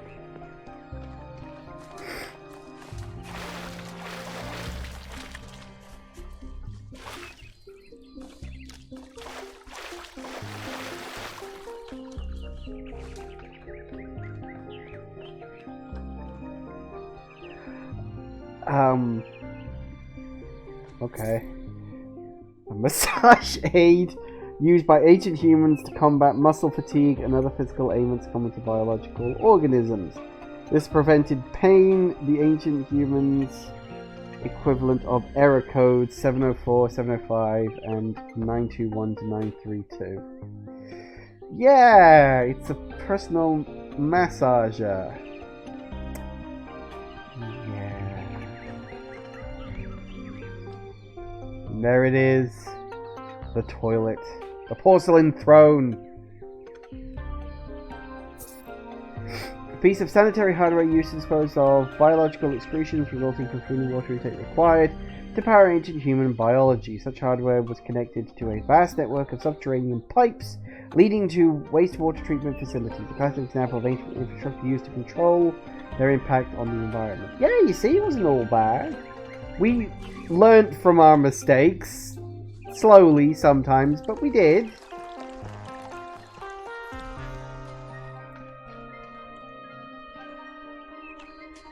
Football Glory was Crow Team. Okay, I had a feeling, as I said, it was too specific a shout out for it to not have been something Crow Team related.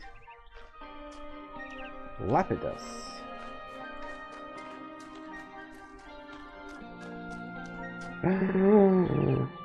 You can pet cats.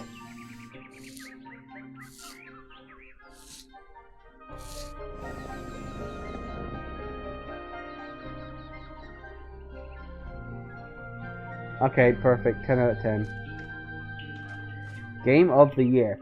I get the feeling that's kind of a reference to the Talos Principle 1. There weren't any cats in that game, but the, like, icon and a lot of the, like, official artwork for it had the robot body holding a cat. So it's probably, like, a reference to that. Oh, hello. Dossicles. Oh! It's you! Number 1000. Today is completion day, isn't it? Sorry, I turned off all the streams. Founder bless you, I guess. You alright? Oh, no, gotta pick it up the thing. Not really, no. But I don't want to burden you with my problems on your special day. Yeah, go ahead, tell me what's wrong. You're as new to this world as it gets, 1K. What do you think might give you a sense of meaning? A sense that life is actually worth living? Contribute to society, obeying orders, love. Pursue my own self-interest. Yeah, contributing. That's what I thought too. In the beginning. And it did do something for me, but it wasn't enough. Society is too abstract to sustain the soul, 1K. Now where do you think meaning can be found? Love, 1K. It's our only point of access to the divine. Our only way of transcending ourselves without losing what makes us unique. I'm absolutely certain. But the right person for me hasn't been born yet. None of the people in this city are who I'm looking for, and if we really stop making new citizens, I'll be alone forever. Ooh, that sucks. Yeah, I don't think there's one specific person who's the only one we can love. Honestly, yeah, like the whole idea of like a soulmate, but there's this one single person out there that you're destined to spend your life with, is so much fucking bullshit. It's fine, I guess, in a movie or a fucking Hallmark Christmas special or something, but in reality, it is an extremely unhealthy idea. Like, you know, like, I'll admit, this is coming from someone who has literally no romantic interest whatsoever, like, period, but to me, it always just seemed like so much bullshit, you know? It's like, there are so many people out there who you can have deep and meaningful relationships with. There doesn't have to be just the one person. Yeah, love isn't something you find out there, it's something you build with another person. Yeah, exactly. Love takes time. Love takes effort. You know, you've got to be willing to put the work in for love. You can't expect to just walk up to someone and say, I love you and you love me and that's it. We're all fine. You know, it's not a fucking Barney song. Nothing love is important. You deserve to find love. We all do. Yeah, I don't think there's a specific person. I'm old enough to remember the love between Athena and Cornelius, so forgive me if I don't believe that. Well, thanks for the chat. I suppose I should get going. Very sorry I couldn't help you with your obvious depression.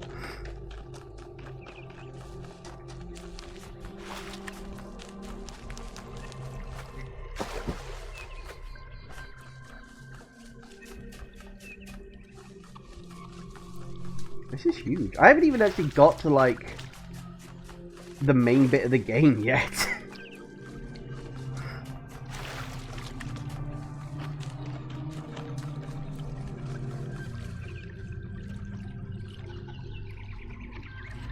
It's total BS, is that it's mostly from romantic comedies.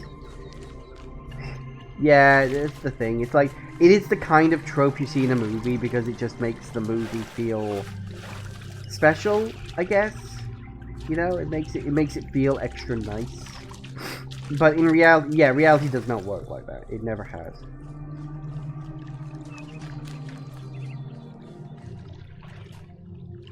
I don't know what that is. Dude should just get a cat sitting right there. That's probably his cat. Maybe. 1K, you've strayed far. Well, that gives me a chance to apologize for completion day not being entirely complete. You mean the dome? Yes, it's my responsibility. I'm the chief architect. It was supposed to be done in time for completion day, but we simply didn't have enough resources. Yeah, what's the dome for exactly? It has two purposes: to protect New Jerusalem from the world, and to protect the world from New Jerusalem. Makes sense. When do you think it'll be completed? At this rate, I'm not sure. Maybe another decade or two. That's not that long, considering your lifespan. Does it really need protecting from us? That's what the founder taught us. One city may not seem like much, but just look at the dead city and how it transformed the environment. The consequences are still with us, even more than 1,000 years later. Yeah, so, blimey, it has been over 1,000 years since humanity went away. Yeah, I mean, if it's been like 500 to 600 years since the process was completed, and you don't know how long you spent in the simulation in the first game. It is presumed to be hundreds of years, you know? So yeah, it could easily have been a millennium since humanity got wiped out. You're right. I have heard that argument. But the way it's been explained to me is that the dome has a greater value than just its practical use. It's a symbol of the society we aspire to become. Interesting. But it also means you don't get to enjoy the weather. Like, you know, all these plants, they do kind of need, you know, rain. I know you got the water and all that stuff, but again, just seems somewhat antithetical. But what do I know?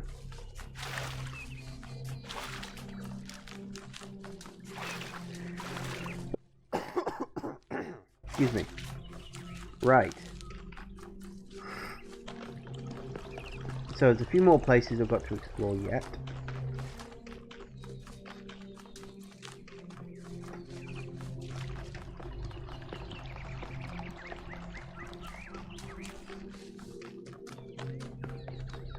Okay, we've been through here. Nice to meet you. Yep.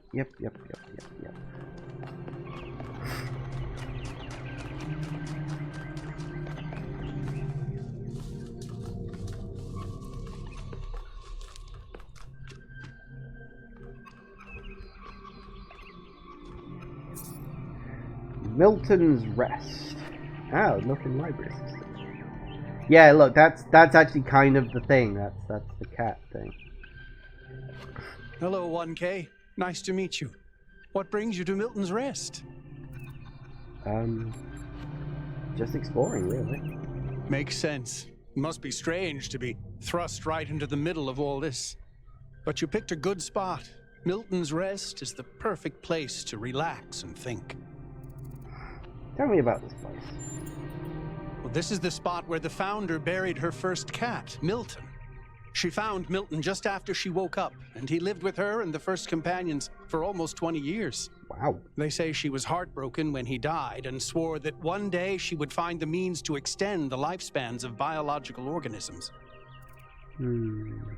Interesting. So, yeah, found a cat called Milton. That makes sense. That does sort of explain that. Milton was probably the white fluffy cat that you saw in those, like, pictures and whatnot. Based around the first Talos Principle. I like that they called it Milton. That's a fun nod to the first game. And, honestly, I mean, 20 years... That's a very good age for a cat. Like, most cats don't live that long. Like, 15 years is typically, like, a good... You know, a cat lived a good life. I mean, it does depend on the breed, obviously. Like a dog... Honestly, a dog living 20 years would be pretty fantastic. Again, 15 years for a dog is about average. I think our last dog was 16 when she died. I can't remember how old our last cat was when they died.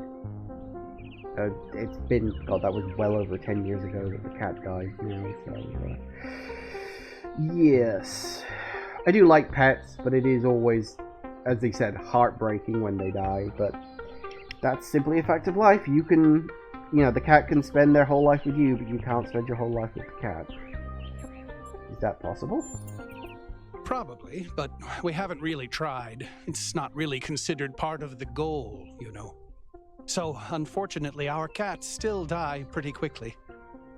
You fall in love with them, they become a part of your life, and then they're gone. That's why we built this place, to remember them. Makes perfect sense. Your first cat made it to 19? None of your other pets have gotten close. Wow. Yeah, I mean, this is the thing. It is kind of random how long a pet will last. You know? We've got a budgie at the moment that's like... God. Must be close to like... At least 10 years old, if not longer. It's probably older, actually, than 10 years. It might even be close to 15 years, which... For a budgie is phenomenal. I don't think that budgie's ever gonna fucking die.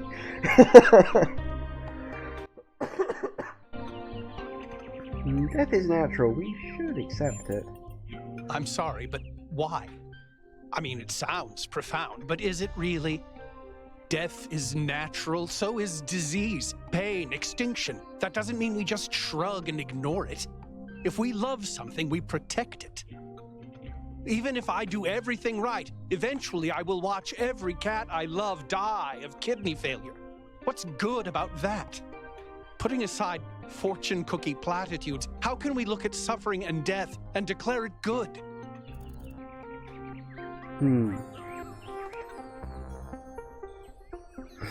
Death gives life more value? I mean, yeah, what if there's an afterlife? Yeah, sure, why not? Does it, though? Or is that something our ancestors told themselves because they were afraid to die? Because I've lived longer than most ancients did, and I still have tons of things I'd like to do. And a cat can sleep and eat and play forever. Isn't that a beautiful thought? Can you really imagine living forever? Sure. Yeah. Can't you? Well, I was only just born. Oh, you're right. Sorry, I feel kind of embarrassed. Throwing all this heavy philosophical stuff at you when you've only just joined us. My apologies, 1K. Let's talk about something lighter. Yes, do let's. Tell me about cats. They're incredibly odd creatures. I've had many, and no two are alike. They have strange habits, they do unexpected things, they have zero respect for anyone. They're the weirdos of the animal kingdom, basically. And despite that, or Maybe because of it, they end up running your life. I once didn't use my recharging station for almost 15 years because one of my cats liked to sleep in it. That sounds... Yeah, that is 100% fucking accurate. That's like the best description of a cat I've ever heard. What's your favorite cat fact? I think the most amazing fact about cats is that they self-domesticated, which is another way of saying that they're not properly domesticated at all. They just showed up one day and decided to start living with our ancestors. Then, after our ancestors died, they went back to living in the wild, and when we showed up, they moved right back into our homes. Dogs, meanwhile, turned back into wolves. They needed to change to survive. Cats just are. Yeah, I mean, that is quite true. It's actually thought by some scientists that if humans just, like, cease to exist, kind of like in this, I suppose, it is entirely possible that it would be cats that replaced us in some fashion. Because cats are highly intelligent and perceptive. They're not quite at the level of, like, using tools or anything, but if you've ever seen a cat, like, do something, it will think long and fucking hard about it. They also argue it could be dogs, but dogs have the pack mentality, and of course, you know, working together as a group is always better than working separately, which is kind of one of the downsides that cats have. But yeah, so some scientists think that that might be the case. It's hard to say, but you know. You have a cat at the moment? I do. Her name is Patricia. She's very beautiful and very specific in her preferences. She loves sunshine and sitting on people's heads. And she has a psychotic hatred of flies. I don't mean that she tries to catch them like a normal cat. I mean she is furious at the mere fact of their existence. That's fantastic. If cats ever get thumbs, we're fucked. Well, that's true. That's kind of my point. Like, if you've ever seen a cat, like, use its paws, it will very happily, splay out its paws almost as if they're fingers. It can't use them individually, but it can sort of stretch its paw out a bit, which is... It kind of like almost early hands in a weird kind of way. Anyway, I should get going. Looks like we got all these... Milton! When everything changed, he made sure I wasn't alone. That's an adorable little bean. I would imagine that was probably one of the cats owned by, like, a developer or something. Dean, the nicest cat. Perhaps the only nice cat. Carlito, we did everything we could to save you. I hope there's an afterlife for cats. Half angel, half demon, all perfect. And truly special creature, I'm glad we saved you. Gru. Powerful cat and a good friend. Miss you and I'm sorry I couldn't find you again. Aww. Stan, you were very gentle and beautiful. Wish nature had been kinder to you. The little man, I'm so sorry, I wish I could have protected you. Oh god, I'm gonna start fucking crying if we keep looking at these. We should probably go before I start balling up or something.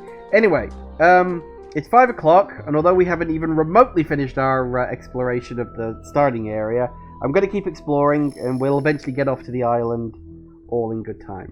Anyway, break time, back in a minute, guys. And we're back. Alright, so we've been pretty much everywhere except this building. Hello! Do I get to pick a color, or do I have to go with, I'm assuming, like, white, or whatever color I guess I am?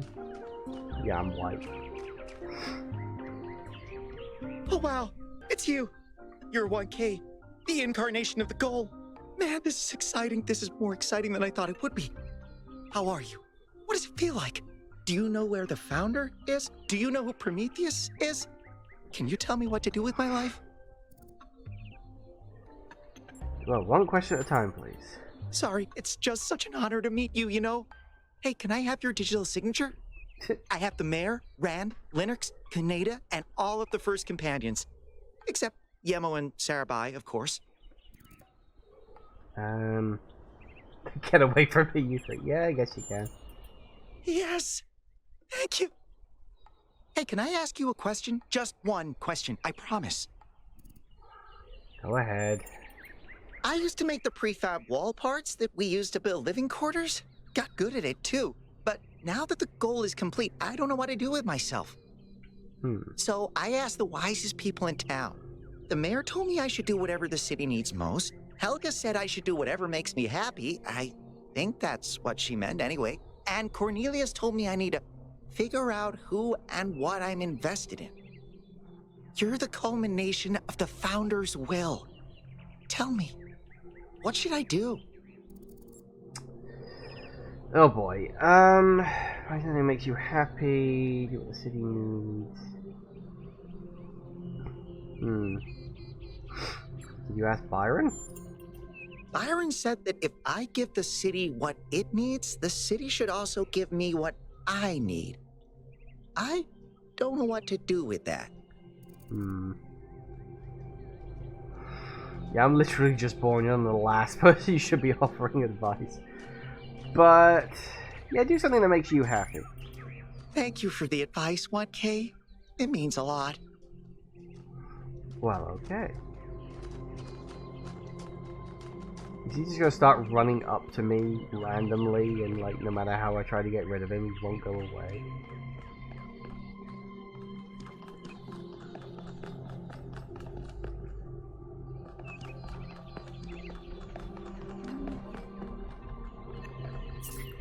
Museum of the Simulation.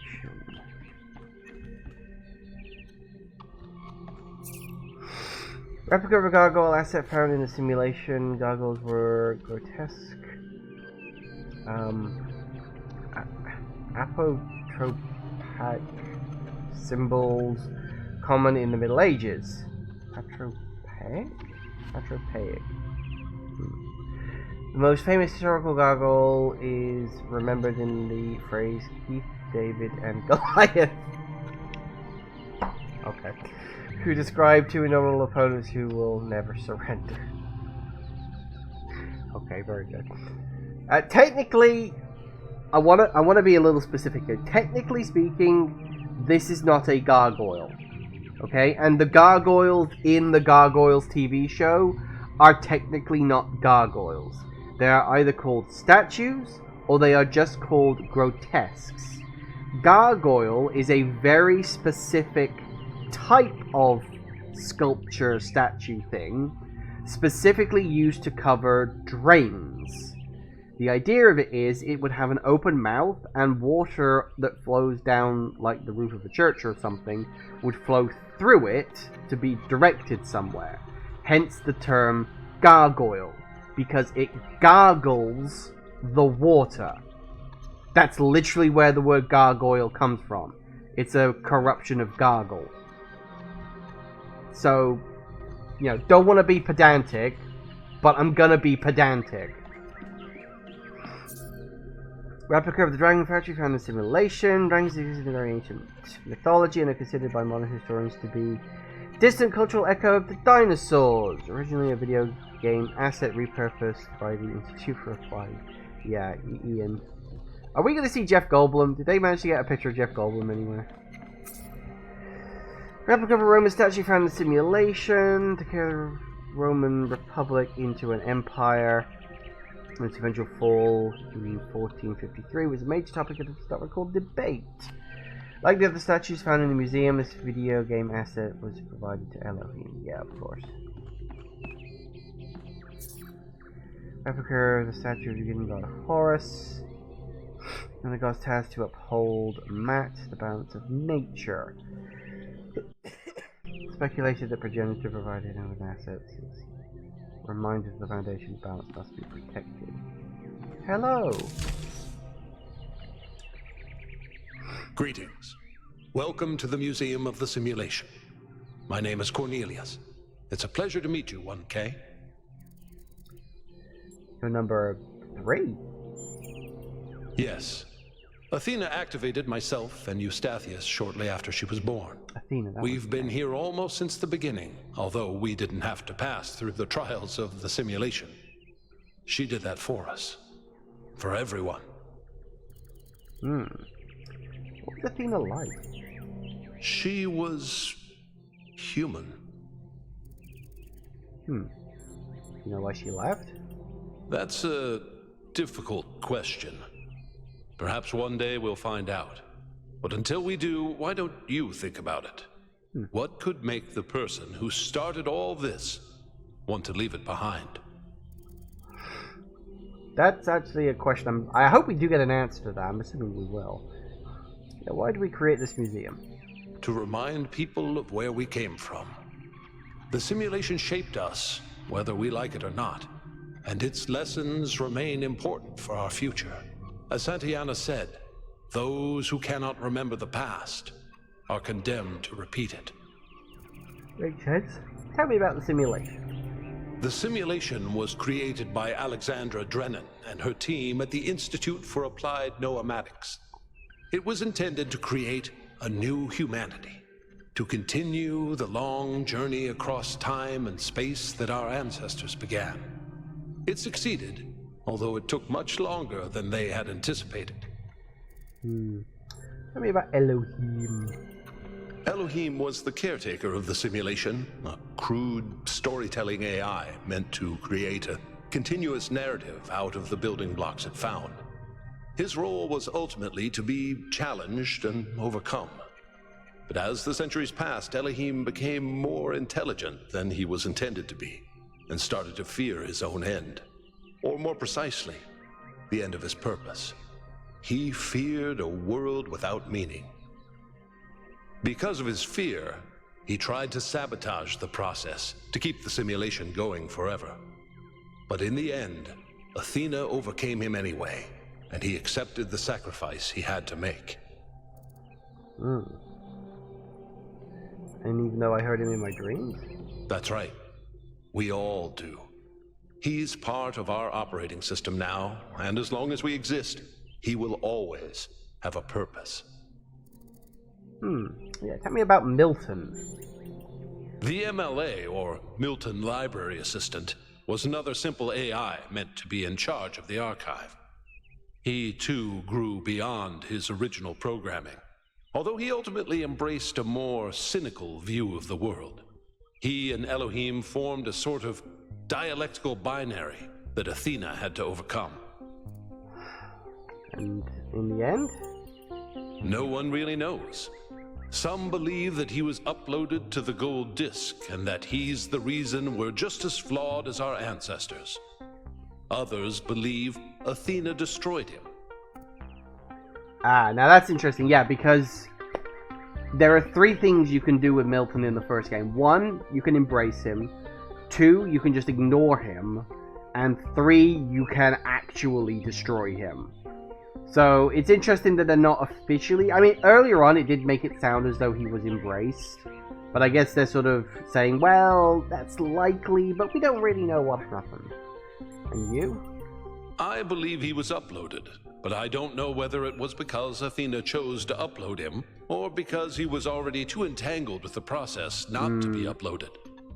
Although Athena and I were very close, we didn't talk very much about that part of her life. She preferred to focus on the future. Fair. Tell me about the puzzles. Puzzles were a key feature of the simulation, based on Alexandra Drennan's belief that intelligence is closely related to play.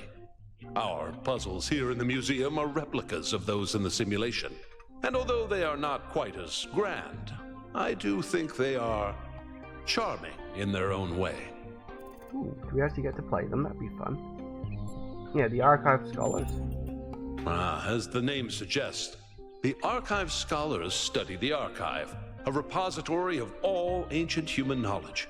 Some of them also study what remains of the simulation, trying to extract more information about the process that created us. Are you the leader? Me? No. My brother, Eustathius, used to occupy that position, but these days he's retired. Rand is in charge of the Archive Scholars now. You can find him in the room to the left of the next hall. He's an interesting thinker, but I would suggest taking some of his ideas with a grain of salt. And what was Gehenna? Gehenna was a community created inside a prison in the simulation, where Elohim would exile those minds he considered a threat to the process. In the last moments of the simulation, he repented of his sins and had the prisoners freed to become part of the gold disc. Some small part of them may survive inside you. Yeah, so this guy basically just gave you chapter and verse of what happened in the last game, so thank you. Very interesting. Those generations are kind of only processing, no emotions, no characters, just mathematics.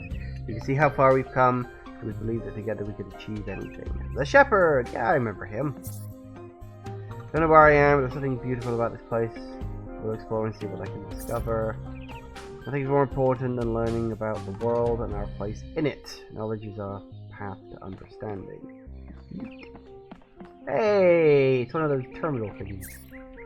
Replica of the computer terminal from the simulation terminus allowed us to access files in the EL system, including many that were loaded due to errors. They also allowed the founder to interact with the Milton Library Assistant. Correct! It's a box. Replica of the hexahedron. Yeah, it's a fucking box. Used as a puzzle element in the simulation. The founder uses to activate pressure plates, scale walls, elevate connectors, and in a variety of other ways. Yeah, you could really break the game if you knew what you were doing. So there you've got your little buttons. Replica of the pressure plate. There's your fans. Yeah, there's your laser thingamajiggies. You've got laser emitters and then the laser receivers. And oh god. The bombs. Non-explosive replica of the mines. Yes, I remember them. Hey, it's the crystal, yeah, the connectors. I remember them. And there's your jammers. Always love them. Oh, and there's the, I think these things were called repellers. Oh, just an obstacle. Just electrified. Yeah, these things like pushed you out the way. These ones blew up if you got too close. These ones just kind of punted you out the way and blocked your signals and stuff. We can name several ranges. Ooh. It's probably like an achievement for doing these, but I was always rubbish at them.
Well, hey.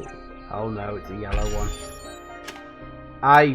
Honestly, this was always my worst part in the last game. I hated these bloody things. I was just never very good at it.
yeah, I've never really been very good at these.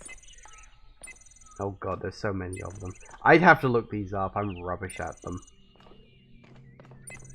Yeah, okay. I'm not going to waste too much time on that. That's obviously miscellaneous. There's probably like an achievement for it, but I can wait on that. I'm not desperate. I think something's very wrong. If you'd seen what I'd seen at the edges of the world, you'd wonder if it wasn't stretching, bursting at the seams. There's a serpent in the machine, a creature of lies and blasphemy. Perverted by the archive that knows no hope and would plunge the world into eternal darkness to glorify its own despair. I have sworn on oath never to allow it into my heart. Yeah, I'm guessing this is like Hall of Memories or something. I don't know, there's no sign to say what it is. Seek out those in this world that would help you. Yeah, these are messages you could just find just randomly about the place. Look, another panel. Yeah. I don't know if it'll have any of the ones.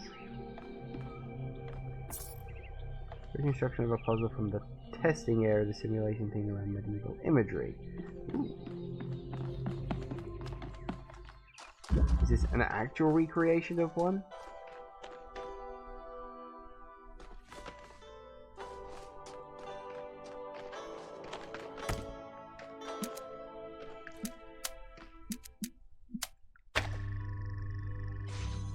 Might well be, actually. It does feel vaguely familiar.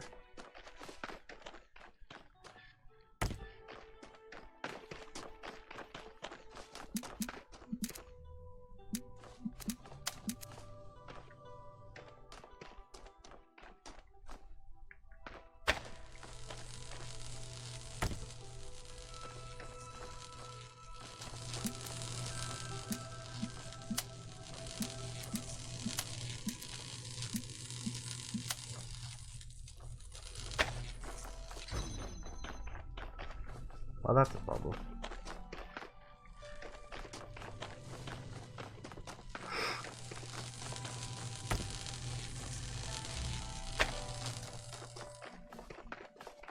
Idea.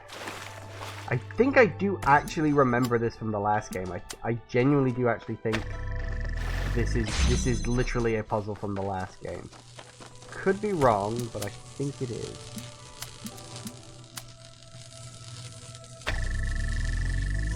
Nope, missed one.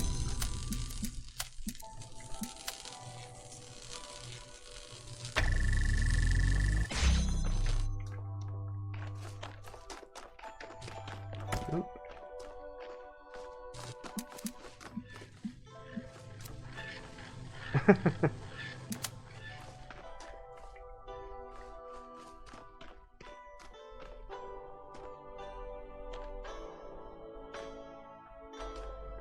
Need to...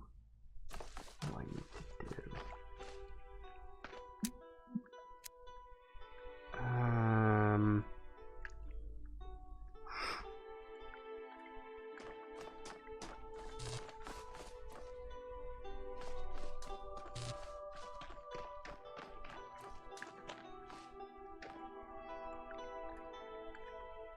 No, it's not connecting properly because of the trees in the way.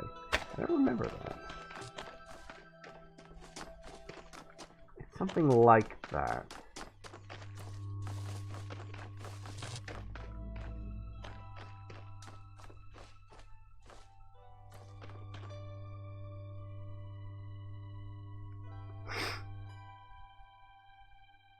Maybe...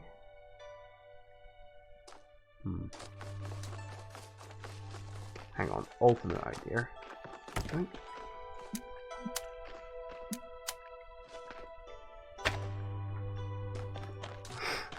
Maybe I don't need that door open. I just need that.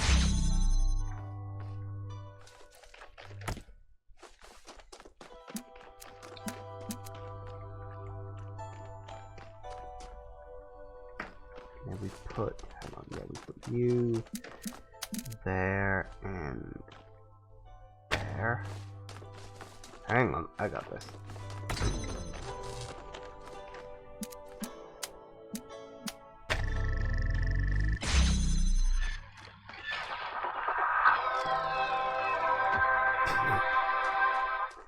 Yeah, that's fair.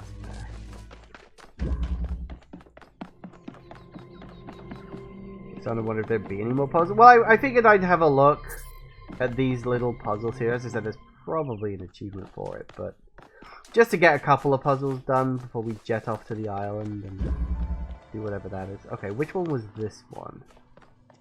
You. We got a fan. The one behind there. Where's the... There it is. Oh, hang on. Oh, I think I know this one. Oh, yeah, okay, I actually know this. This one I specifically remember. You want there. Connect you. Oh, actually, no, I need to put you, grab you out there first. Sweet.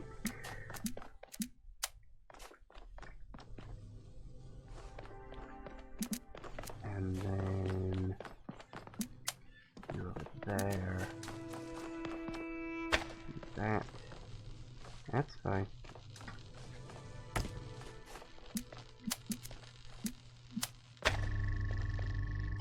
Up. Ooh.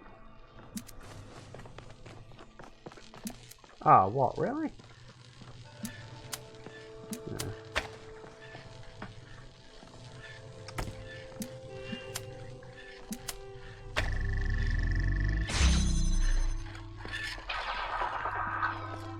Yeah. There's that one.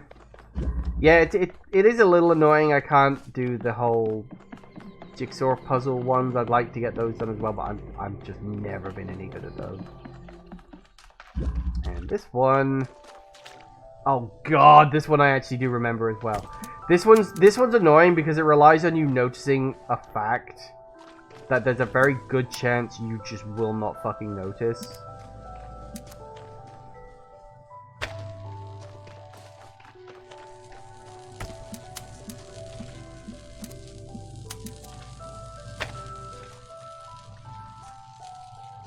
Oh no, we need to... Hold up. Hold up, hold up, hold up, hold up, hold up.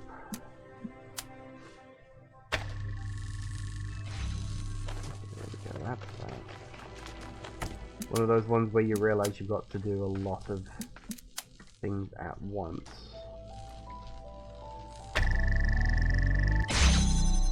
There we go.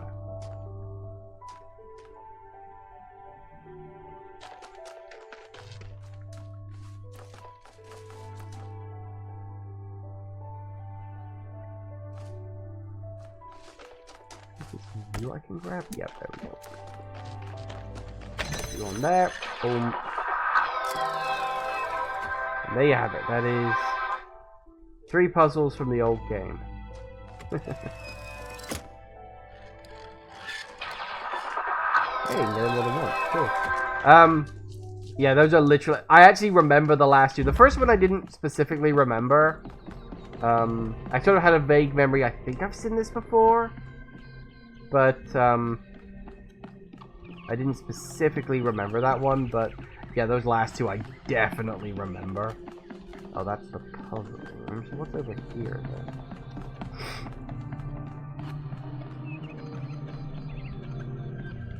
Ooh, Rand, hello. Oh, just run the program on the center terminal over there, would you? Sure, okay. Wait, you're not my assistant. Who are you? They call me 1K? Of course. You're the new build. Number 1000. I suppose everyone's been treating you like royalty. This city's so obsessed with the numbers, they forget what really matters. What do you want?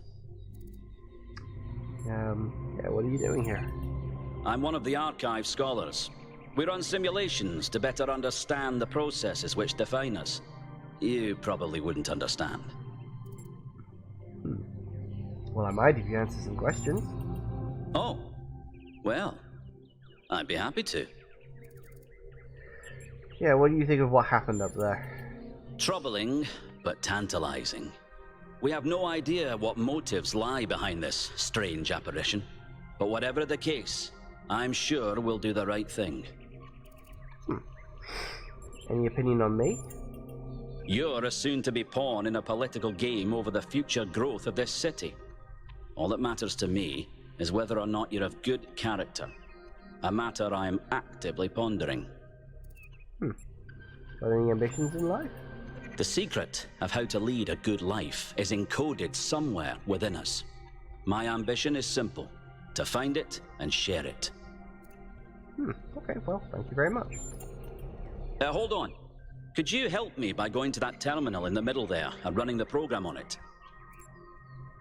Keep you posted. Okay, middle terminal, I guess. That one doesn't look like it's having much fun. Middle terminal then, okay. Ooh. An ancient virus which threatens the entire human species has been released from the melting Arctic permafrost. Besides collecting, select your character class. Scientist. You're a scientist. Although you work for has collapsed. Although you are not yet sick, most businesses are closed, rations are dwindling, and if you cannot find food, your family will starve to death. Okay. You must survive until this plague is defeated. What will you do? Forage. You search some dumpsters and find some old fruit and vegetable peelings. Soup for dinner. Family's hunger increases a little. Foraging is reliable but inefficient. Your family is now hungry. Global population is now 5 billion. Somewhere else in the city exists one of the last remaining research labs working desperately to find a solution to the viral threat. If scientists cannot find a cure in time, humanity is doomed. What do you do? Research? It's not glamorous, but most scientific research consists of repetitive testing and samples and regimented recording of largely interchangeable results. Little by little, this is how science has happened. Research level is increased a little. Current research level 33%. The virus has been isolated. Global population is now 4 billion. You and your family seem to be immune to the virus, but it continues to ravage the rest of the town. I would say most of the remaining food has been stockpiled by billionaires in their underground bunkers. Forage. Crops in the field aren't yet ripe, but you find a hard green turnip which will keep the village occupied for now. Your family's hunger increases a little. Won't survive much longer. Global population now 3 billion. Keep doing the research. Oh dear. I get the feeling this is going to be an unwinnable situation. This thing's one bad enough, the human population dwindles, the insect population has exploded. A plague of locusts decimated the town's unripened crops. But perhaps your family still has a chance. The insects themselves are nutritious and plentiful. Eat the locusts. Insects are well fed and lazy. You grind them down to nutritious paste, mildly nutty flavor. Your family's hunger decreases a little as humanity's final chance. Clear is close, but so is the tipping point in this pandemic. A race against time can save the world. Research! Current research level 99%. Promising antiviral has been discovered, but there's still work to be done on manufacturing and delivering in time. Suddenly, a breakthrough! Antivirus can be released as an aerosol carried on the wind, dispersed worldwide in a matter of days. This approach poses some risks to invertebrate life. The spiracles of cockroaches, flies, and locusts are particularly likely to convert the aerosol into highly poisonous compounds. Estimates suggest a 90% fatality rate among these species, and anything which consumes them. Use characters class special ability. As a scientist, you've convinced there is some way to live with antivirus without poisoning the food chain and your family along with it. As it turns out that you are correct, unfortunately, it would take a further 6 months to develop, and by then there wouldn't really be much point. You don't really want to lose your family, but as a scientist, there's only one reasonable course of action.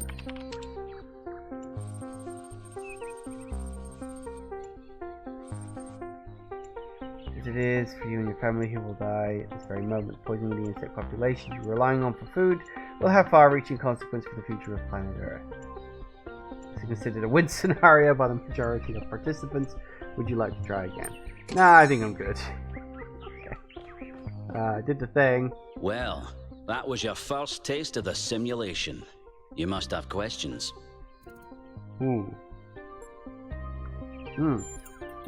Before our ancestors died, they built an iterative simulation, gave it access to the archive, and hooked it all up to the hydroelectric dam which still runs this city. What you experienced on that terminal was one of the fossilized remains of that program. Ooh. Was that the goal? The goal was to create a new consciousness, and thus propel humanity into a post-biological era. What was the archive? My life's work. A small sliver of our primordial ooze. It's a jumble of ancient data, or what it evolved into, and it's the source of almost everything we know.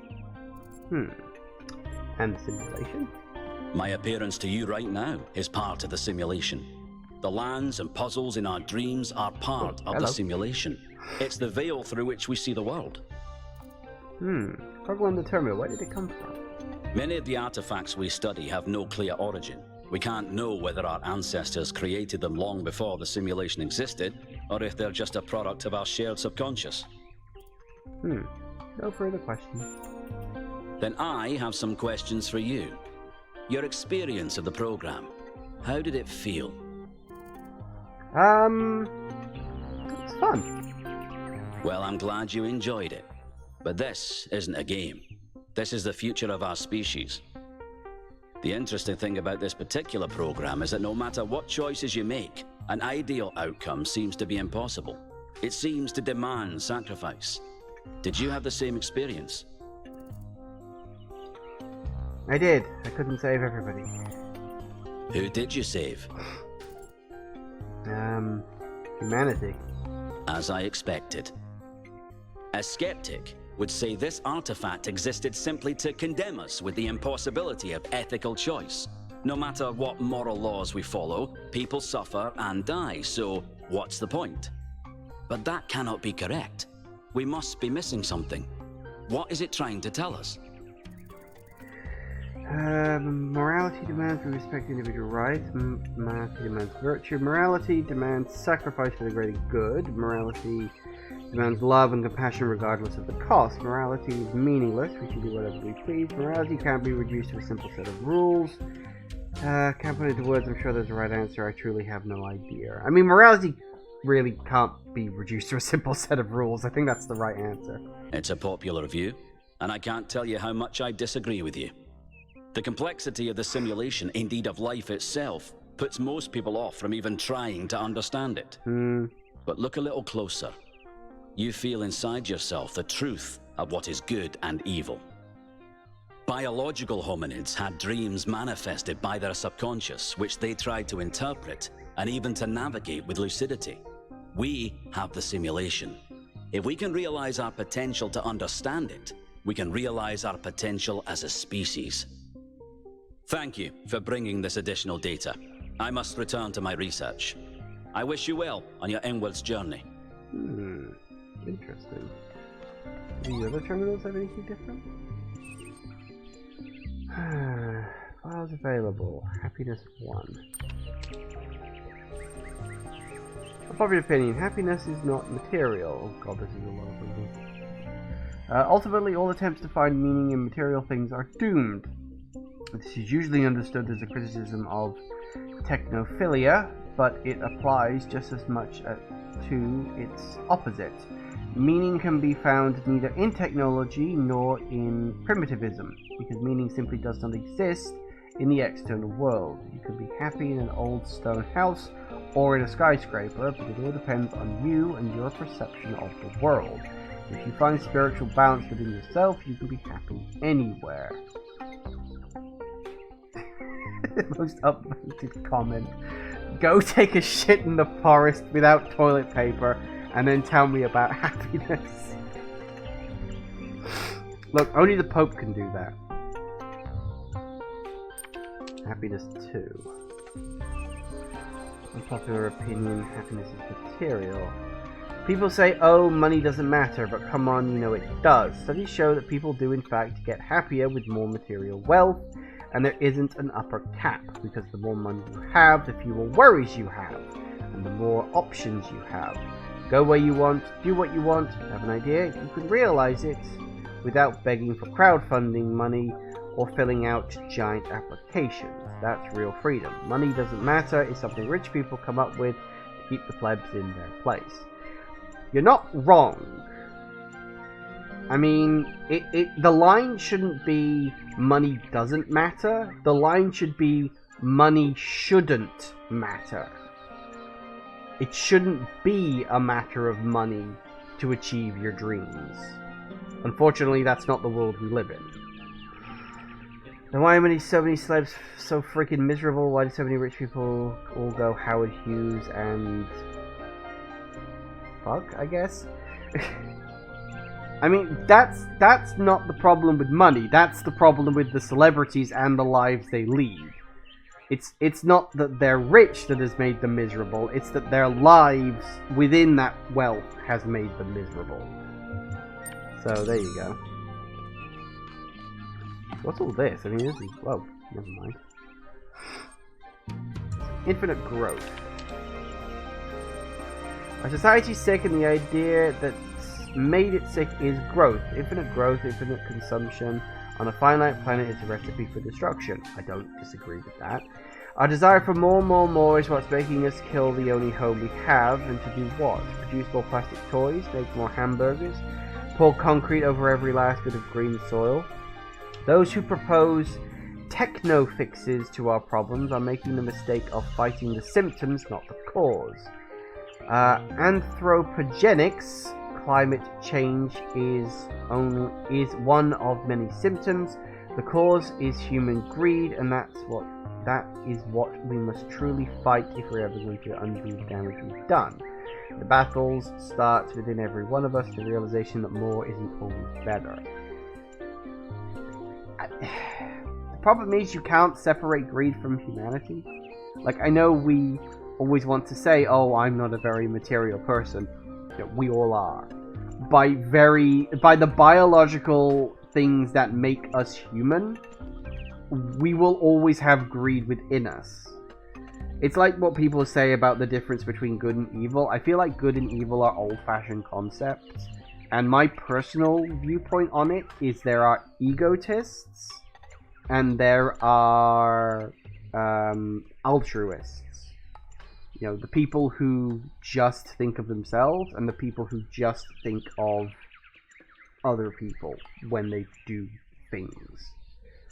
And the ideal world is that, well, everybody's a little bit egotist at times. Like, there's nothing wrong with thinking of yourself. And there's nothing wrong with thinking of other people. I think if you go too far to the extremes, that's where things can get fucking dangerous.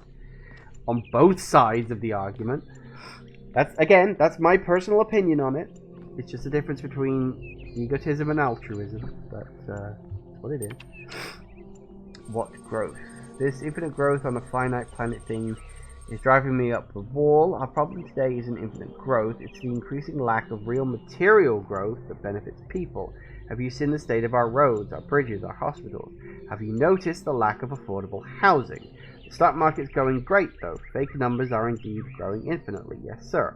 But in the real world, investment in research is down. Huge areas of potential technological advancement are just sitting there.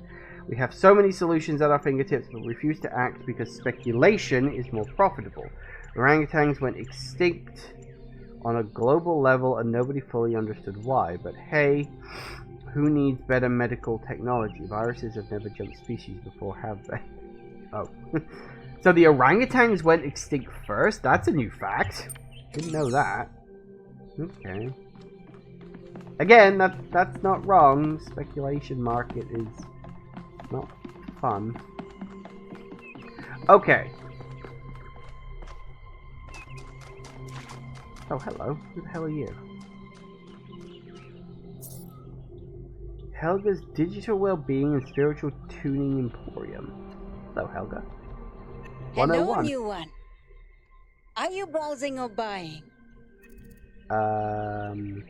I don't see any stock. What kind of shop is this? The kind that trades in hopes and dreams. Yours for the right price. Is there something your heart desires? Perhaps.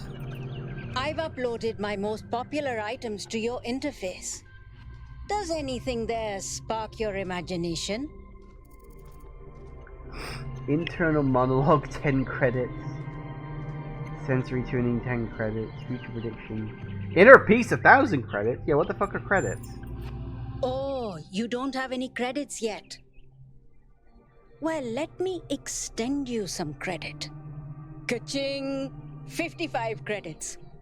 Just make sure you spend them with me. They're not worth much anywhere else. Now, what was it you wanted? Okay.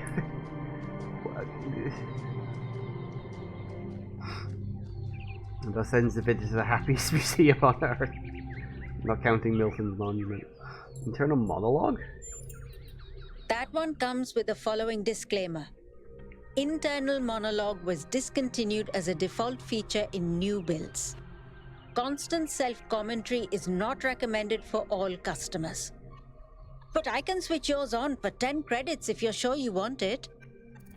No, I think I'm fine. So, something else perhaps?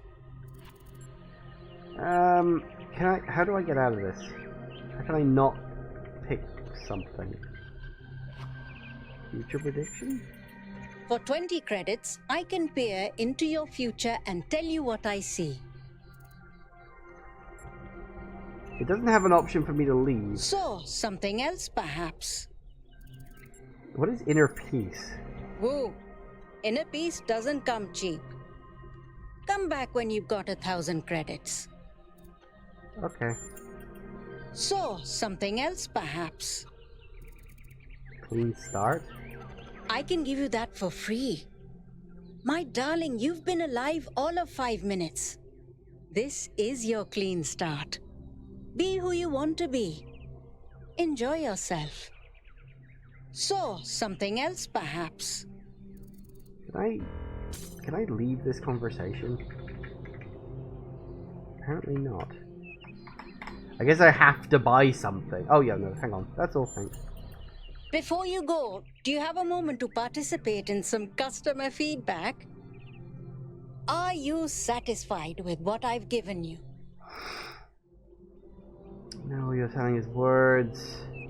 Yes, you're offering more than you let on. Maybe later. I understand. Please come back if you need anything else. I do wonder if that's actually something that you can, like, buy. Like, would that have something that actually, like, shows up in this here, perhaps? Because, I mean, if you added an internal monologue, your character might actually start talking, like, during gameplay and stuff. Also, it doesn't, like, list your credit amount. Apparently, I had 55 credits. So, I could have bought the 3 cheap ones. It was, like, the eternal monologue. What were the other 2? Oh, it doesn't matter, whatever it was. Yeah, it looks like... I guess I could have bought those. I don't know if they ever actually do anything. You know, generally.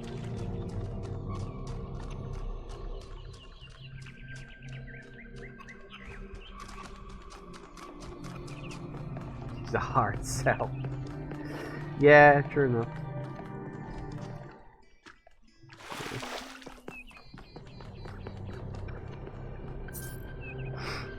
I like how that's actually their language, just dots and dashes. It's a slightly more advanced version of Morse code.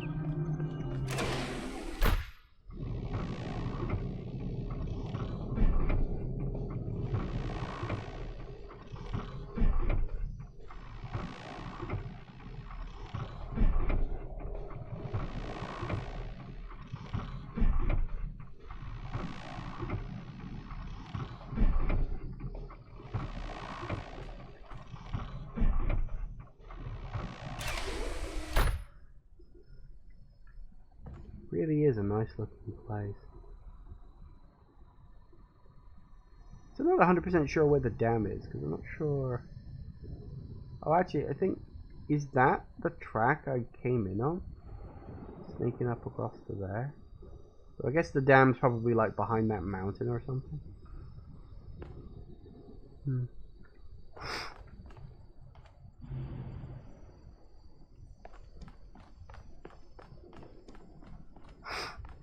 Okay. So yeah, as I said, my guess is we'll probably be able to return to this place at various points to do stuff. You know, like time will progress, things will change here as we get through the main story of the game. That would be my guess. I assume.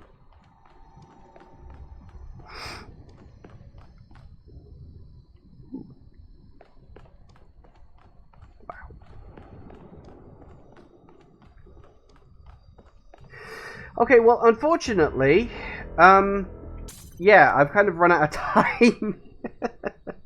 Yeah, exploring that city took a lot longer than I actually anticipated. So, yeah, unfortunately we ran out of time. But, you know what? I am actually very happy to take my time with this game because, yeah, they've clearly gone a lot further with this. Because, honestly, the first Talos Principle game... For as complicated as the puzzles got, the actual broad scope of the game was pretty simple. You know, it was just solve a linear series of puzzles and, you know, just listen to Elohim talk to you, occasionally chat with Milton, and that was more or less it. Not that that was bad, I actually really liked the sort of minimalistic storyline of it. I thought that worked very well for what it was trying to do. But with this one, they've clearly just gone like, fuck it. You know, throw everything in there. You know, we've got like fucking dialogue trees, like something out of fucking, you know, like a Bethesda game or something like that. You've got friggin' like choices are being made here. I'm fairly certain some of the things I've done are going to have consequences down the line when I come back. I assume anyway. So, yeah, I am 100% into this. Like, I cannot wait to get back into this when it comes back on Monday, of course. Thank you all for watching, everybody. I do hope you have enjoyed this, and I will see you all whenever I next see ya. Take care out there, everybody. Bye-bye.